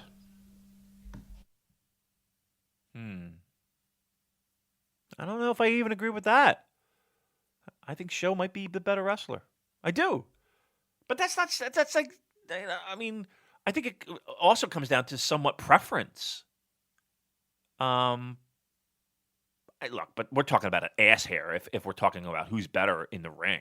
I think they're both fucking right there. Look, here's what I will say. Both guys you're going to be talking about in 5 years when we go to Wrestle Kingdom. If we're still on this planet Earth, we're going to be talking about Show and Yo, or whatever name they go by in 5 years. Tokyo Dome in front of 40,000 people. That's what we're going to be talking about. Vase Collector 420 says, is the US title going to be match made as the Gaijin belt? Is that just the deal? I think definitely it's going to be more important now that we've had the New Japan Pro Wrestling of America announced. I really think that, not necessarily that they've been doing a terrible job booking it, but that you really want to be taking care of that now. And is it just for... I think they should be mixing it up a bit and having more Japanese wrestlers challenging for that. Not necessarily winning it, but I think you could make the angle a bit more interesting then. You know, you run something where, I don't know, maybe it's a bit too reductive to have it like, oh, I'm going to take the foreign belt away from the foreigners and bring it back to Japan kind of thing. But I don't know, what are your thoughts? I just, sometimes I think you get pigeonholed. Kind of like what the Never title used to be, in the sense of, oh, that's the beefy guy belt, right? And the U.S. title is just that, it's just for, foreign wrestlers. I don't want it to be that. I'd like to have people in the mix, in like, there hasn't really been that challenger, right, for that U.S. title, has there? I mean, the only thing I could think of is Yoshihashi challenged for it. Right, I was going to say Yoshihashi is probably the one. Is that where you're going to hang your hat? And again, if we're not talking about the tournament itself, mind you, where Ishii and Omega had a pretty fucking great match. Yeah, I'd like to see more involvement. I don't want it to just be the Gaijin belt.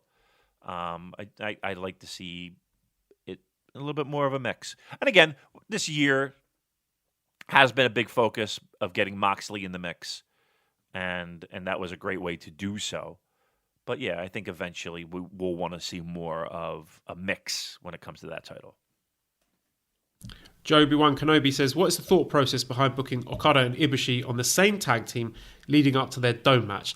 That's a bit of a weird one, isn't it? That usually, if that's your hot match for January 4th, you want to be keeping those guys as far away from each other as possible, maybe having some slight interactions on the opposite side of tag matches, but having them teaming together, strange.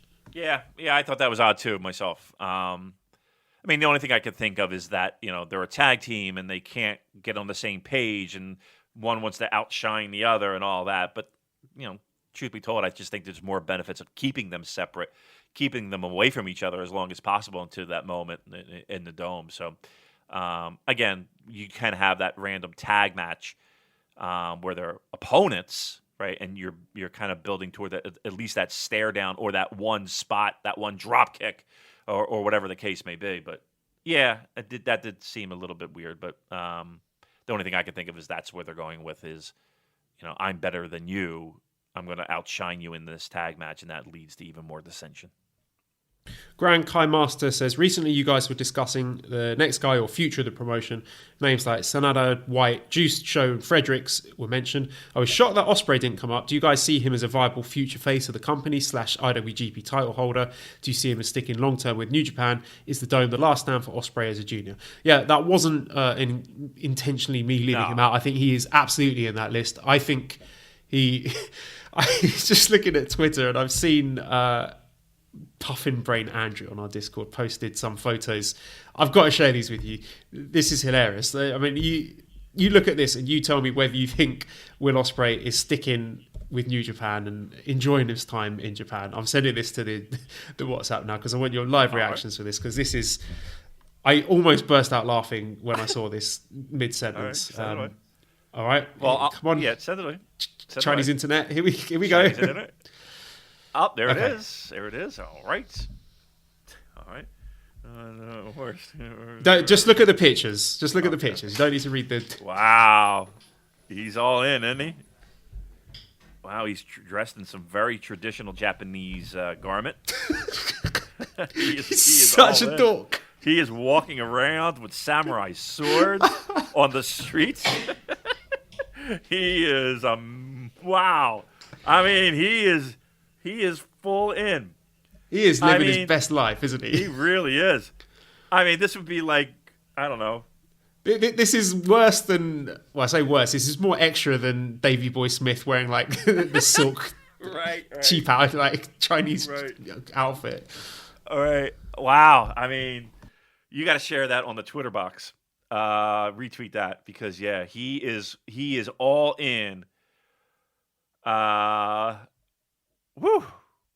He is walking the streets as if he were full-fledged. He's like the entire. He's got a fucking samurai sword on the street. Have you read the book Shogun? I saw the movie when I was a kid. Yeah, he is just like the modern embodiment of John Blackthorne at this moment. Yeah. Wow. All right. Well, look, he is living his best life, as the kids say. But woo, New Japan. It's crazy, actually. Where, I mean, look, you know this is gonna make people insane. You know this is gonna just make people lose their minds. You know that, Joel, right? I hate to say it, for a large segment, not only of our listenership, but people who don't even listen to us, that is going to rattle cages and make a certain segment of our fandom not like Will Ospreay anymore. I know. I'm even struggling to phrase what I'm going to write in this quote tweet, so I'm not going to get dunked on. By who? By the people who hate Will Ospreay already, or it's look. Yeah, I think if there's any sort of endorsement of the content of those photos, then I'm going to get ridiculed. So help me out here. I purposely stay away from this shit. Yeah, I mean, look, people. The people who already find Will Ospreay a little bit of a challenge to get through, that those photos are not going to do him much favor.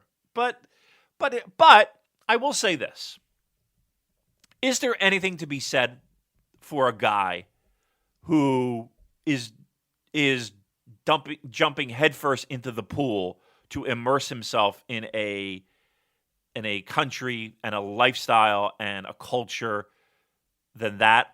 Because I don't take that as him taking the piss. I really don't. No, it's not. It's so earnest, isn't it? But he just comes across like such a doofus. Right. I mean, in a kind of lovable way. Right. Like, it's endearing, isn't it? Yes. Like, look. Truth be told, I'd rather see someone go again, just jump into the deep pool, cannonball right on in. I'd rather see that than him being a recluse and hiding away and not at least trying to immerse himself in the country in which he lives right now, right? So there is something to be said about that. He's not subtle with it, that's for fucking sure. And maybe that's a good thing. But yeah, that's those pictures are woo. He's going all in. Good for Will. Oh dear. Okay, I can't stop. Every time I look at that, I'm laughing. I know. I can't stop. Okay, so looking at him. in answer to the question, do I see him sticking long term with New Japan? Yes. Is the Dome the last stand for Ospreay as a junior? That's a tricky one because I thought him beating Ibushi for the Never title was his last stand as a junior, but it turned out not to be. I guess it depends. Like if Hiromu comes back, with Shingo out of the junior division, if you take Ospreay out of that as well, is there enough star power in that junior division? Yeah, I think so. I think there's plenty of star power. I really do. Because you'd have Hiromu, you have to do a bit of work on Despy, you got Phantasmo, you got Ishimori, hopefully Dragon Lee. Yeah. You got Robbie Eagles, who seems to be clearly being positioned as the future Chaos Junior Ace. Yeah, I'm going to say let's get Will out of there. Yeah, I think so. And yeah, I think the company has made great efforts. And us excluding him from that list, I think it's more us trying to think outside the box because he's the easy one to just be like, yep, well, Ospreay's in. I think we were just trying to think of different names to kind of, without repeating the same shit all the time. Because if you listen back, Will Ospreay's always been one of those guys that we've talked about being a cornerstone of this promotion moving forward. So his exclusion is by no means meant to be purposeful. Purposeful? Is that the word I'm looking for? You know what I'm trying to fucking say. We didn't deliberate. Yeah. Yeah, we were trying to just probably think of other names other than Will. So no worries there. Evenflow 1994 says, with guys like Ospreay, Shingo, and possibly Shone Yo moving to heavyweights next year, are there any wrestlers you'd like to see move to the junior or heavyweight divisions? I mean, I don't know how you move to a junior division. You just stop eating. I don't know. Don't eat a bowl of pasta. Right. Has anybody really done that? Has anybody been a heavyweight and been like, you know what? I haven't really had a lot of fucking success. I'm going to lose some weight and then be a junior and then be successful. Wouldn't that be something? Wouldn't that be like a thing where, again, maybe they're middle of the road. Maybe they just kind of like, I just don't feel comfortable being a heavyweight. I feel like I'm not at my best when I'm not at this weight or whatever, right? And they make a conscious effort to say, okay, I'm going to lose weight. MMA, they do it all the time. Right. But I'm saying pro wrestling wise. Is that a thing? Has that ever happened? Matt Hardy is the only one that's popping in my head. Right. You know what I mean? Like just to purposely say, okay, I'm not cutting it as a heavyweight. I tried.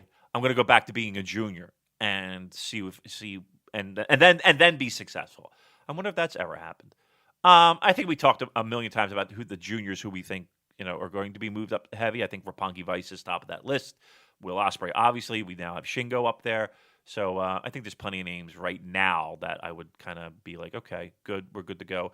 And I think, when we talk about young lions, I think, as they usually start out as juniors and they put a little bit more mass on them, again, then for a lot of them, the next step is that heavyweight branch. I think if they can keep hold of Dragon Lee, tie him down to something long term, he is young enough and I think has got enough upside to be a potential heavyweight star. Yeah, I do too. Again, a lot of these guys that we talk about, I don't even think it's necessarily like they're not muscular or they're, it's not like it's U.S. indie junior guy who does a lot of great moves, but what was the AEW issue this past week with Marco everybody up in Stunt. arms? Yeah. I don't think it's that situation. I think it's more height. I think that's the biggest challenge that people have. So, if we can get past that, I think there's a lot of guys. Dragon Lee. Yeah, I think also tenure and style as well. I think if you're a high-paced or high-flying kind of person, regardless of your height or physique, I think they're more likely to slot you in the juniors. And if you're relatively inexperienced or you haven't been with a company that long, sometimes they'll just slot you in the juniors, even if physically it doesn't make any sense. You look at a guy like Trent Beretta, when he was with New Japan, him... Right. Being pegged as a junior is like ludicrous when you look at the size of him. Right. That was ludicrous, wasn't it? Holy fucking shit. We said that for many years. Just why the biggest junior in the history of juniors. Yeah, I agree with that. All right, what else we got? A couple more. Okay. JDM says, would Jericho and Moxley in high-profile Wrestle Kingdom 14 matches be Gaijin overkill? No. Or no? No, do you? No, I think they're two of the hottest names in wrestling at the moment. Yeah, especially Jericho. He's someone who we were very cold on. Well, I was a bit cold on after the end of Dominion, but now I'm really enjoying the stuff that he's doing in AEW. Yeah, Overload. You look back at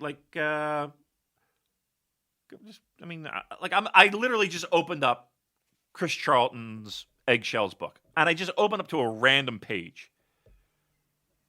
2013. Yeah, quite a few, right? Between, we're just talking. I mean, these guys were with the promotion, mind you. But, you could say that Moxley's with the promotion, right? New Japan Pro Wrestling. I think it's a safe statement, right? Jericho. I mean, would you say that he's with New Japan Pro Wrestling? Would that be a stretch to say that, Joel? Sorry, who are we talking about now? Jericho? Is he with New Japan Pro Wrestling? No, I don't think he's with New Japan Pro Wrestling. Is Moxley with New Japan Pro Wrestling? No. No, I thought he had. If you're watching them, week in week out, you're seeing them on AEW. You're watching, You're tuning into Dynamite. Okay, all right. I expect them both to be at the Dome, but I don't know. Yeah. It seems like a loaded phrase with New Japan. Right. Okay. I mean, to answer the question, no, because if we're just talking about the fact that we're having Americans on a show, on a Dome show, I mean, you can go through the history of the Dome shows for New Japan Pro Wrestling, and you're going to have cards up and down the lineup featuring Americans and Canadians and people that aren't Japanese. So no, I'm not worried about two guys being on a show being overload. Not in any stretch. William asked, what has been bothering Music Damon lately? In general, or just in music? I don't know. Because you don't want to know in general. Music Damon. I don't know if that means Music Damon in as much as what's bothering you musically, or Music Damon like Gatekeeper Damon. But interpret that question as you will. Well, musically, I learned something new. It didn't bother me. It kind of blew my mind. So, again, I'm going to ask Music Joel. You are familiar with that song, Old Town Road, is it? Yeah, I'm going to take my horse to the old town. You know that song, right? Yeah. Honestly, do you know the fucking song? If I were to play it, should I play it? Play it right now. Overnight on YouTube, yeah? Yeah. What is it that's bothering you about that song? It's not bothering me, but it's just something that I learned, and it's just like, wow, what look at where we've come. So 9 Inch Nails has put out an album of just all instrumentals, and it's called Ghosts. And this was back in like early 2000s, right? Well, Old Town Road is the number one song of all time in the United States. It's been number one for longer than any other song. That includes the Beatles, that includes the Stones, that includes Madonna, that includes Michael Jackson, that includes... Who's it by again? It's by, is it Nas X, is it? Is that it? Okay. And Miley Cyrus. Yeah, I'm just making sure I'm looking at the correct thing. Yeah, is that it? You want to play a little bit? To get your feet wet there? Yeah, I mean, it's only going to come out in my headphones, so the listeners That's might fine. be able Yeah. to hear it. Yeah. Well, I'll talk over it so you can hear it. So the whole song is a loop of this 9 Inch Nails song from this album Ghosts. Ghosts, track number 34 is what it is. That whole plangy guitar thing is 9 Inch Nails. And I remember hearing it, but like Ghosts is really not an album that I really go to when it comes to 9 Inch Nails. But that song, the whole thing is. And Trent Reznor of 9 Inch Nails got, apparently there was a thing where it didn't get cleared at first, but Trent was like, all right, I don't want to stand in the way of this, blah, blah, blah. Let's just kind of work something out, now that the song is starting to get it became the biggest song in the United States history, and Trent Reznor. It's a Trent Reznor song, and it fucking blows my mind because I never knew that was it. So I just thought that was my music thing. Also, new DMAs, new single came out recently, which is great. Love it. I can't wait to hear more from him. But that was the thing that's blown my mind. Now that you've heard that song, right? No. You never heard that song before in your life? Wait, which song? The song that you were supposed to play, the Old Town Road. No, I've never heard it before. Holy shit. Really? When would I get exposed to these things? I live in China. So I'm a 40-something-year-old guy. Where would I get exposed to this? Yeah, but you live in the West. It's Western pop culture. You're bombarded with this sort of stuff every time What you am I, turn on hitting the the TV clubs? or the radio or whatever. True. It is everywhere. Shopping Joel, malls. Everywhere you go, you're going to hear it. But me, avoiding that sort of stuff. I mean, I hear it in sports. Every fucking game I go to, you hear this dumb song. Oh my god, I can't go anywhere without David, in my free time, I play mahjong. Maybe you should hang out with Will Ospreay and dip your toes deep. No, I like hanging out with middle-aged women, playing mahjong, and drinking wine and eating grapes. That is what I like to do. And don't judge me. That sounds pretty nice, actually. Wow, Joel hanging out with the MILFs. You know, nice. All right, you said that, not me. If any of them are listening, nobody. One of you is. I'm not going to say which one though. Really, there is one. Wait. So one of the ladies that you hang out with, and eat grapes and all that listens to the show. No, yes? Of course not. Come on, nobody's listening to that. All right, let's do one more question, and then we can wrap up this fine podcast on New Japan Pro Wrestling. Okay, let me try and find a good one. All right. They're few and far fucking between. Sure, did I ask you a question last week about favourite title defense from Tanahashi? I did, so I'm deleting that one. All right. I'm gonna take my horse to the old town road. Gonna drive till I can't no more. I got my horses in the back, fucking in a tank. Something I don't know, making up the words. All my fucking shit. Oh my god, and shit. I gotta take a shit. I don't want to fan off. Song. I didn't want to stop you there. That was it was really good, right? I like that. I do that a lot. I just make up words and whatever comes out of my mouth. Some of it is the most vulgar shit you will ever hear in your life. I don't want to necessarily do that here, but yeah. I don't know if I've read this one already. It's not. There's not really much to discuss here. Oscar Rooney says, should the Tanahashi movie be available to be watched at NJPW World?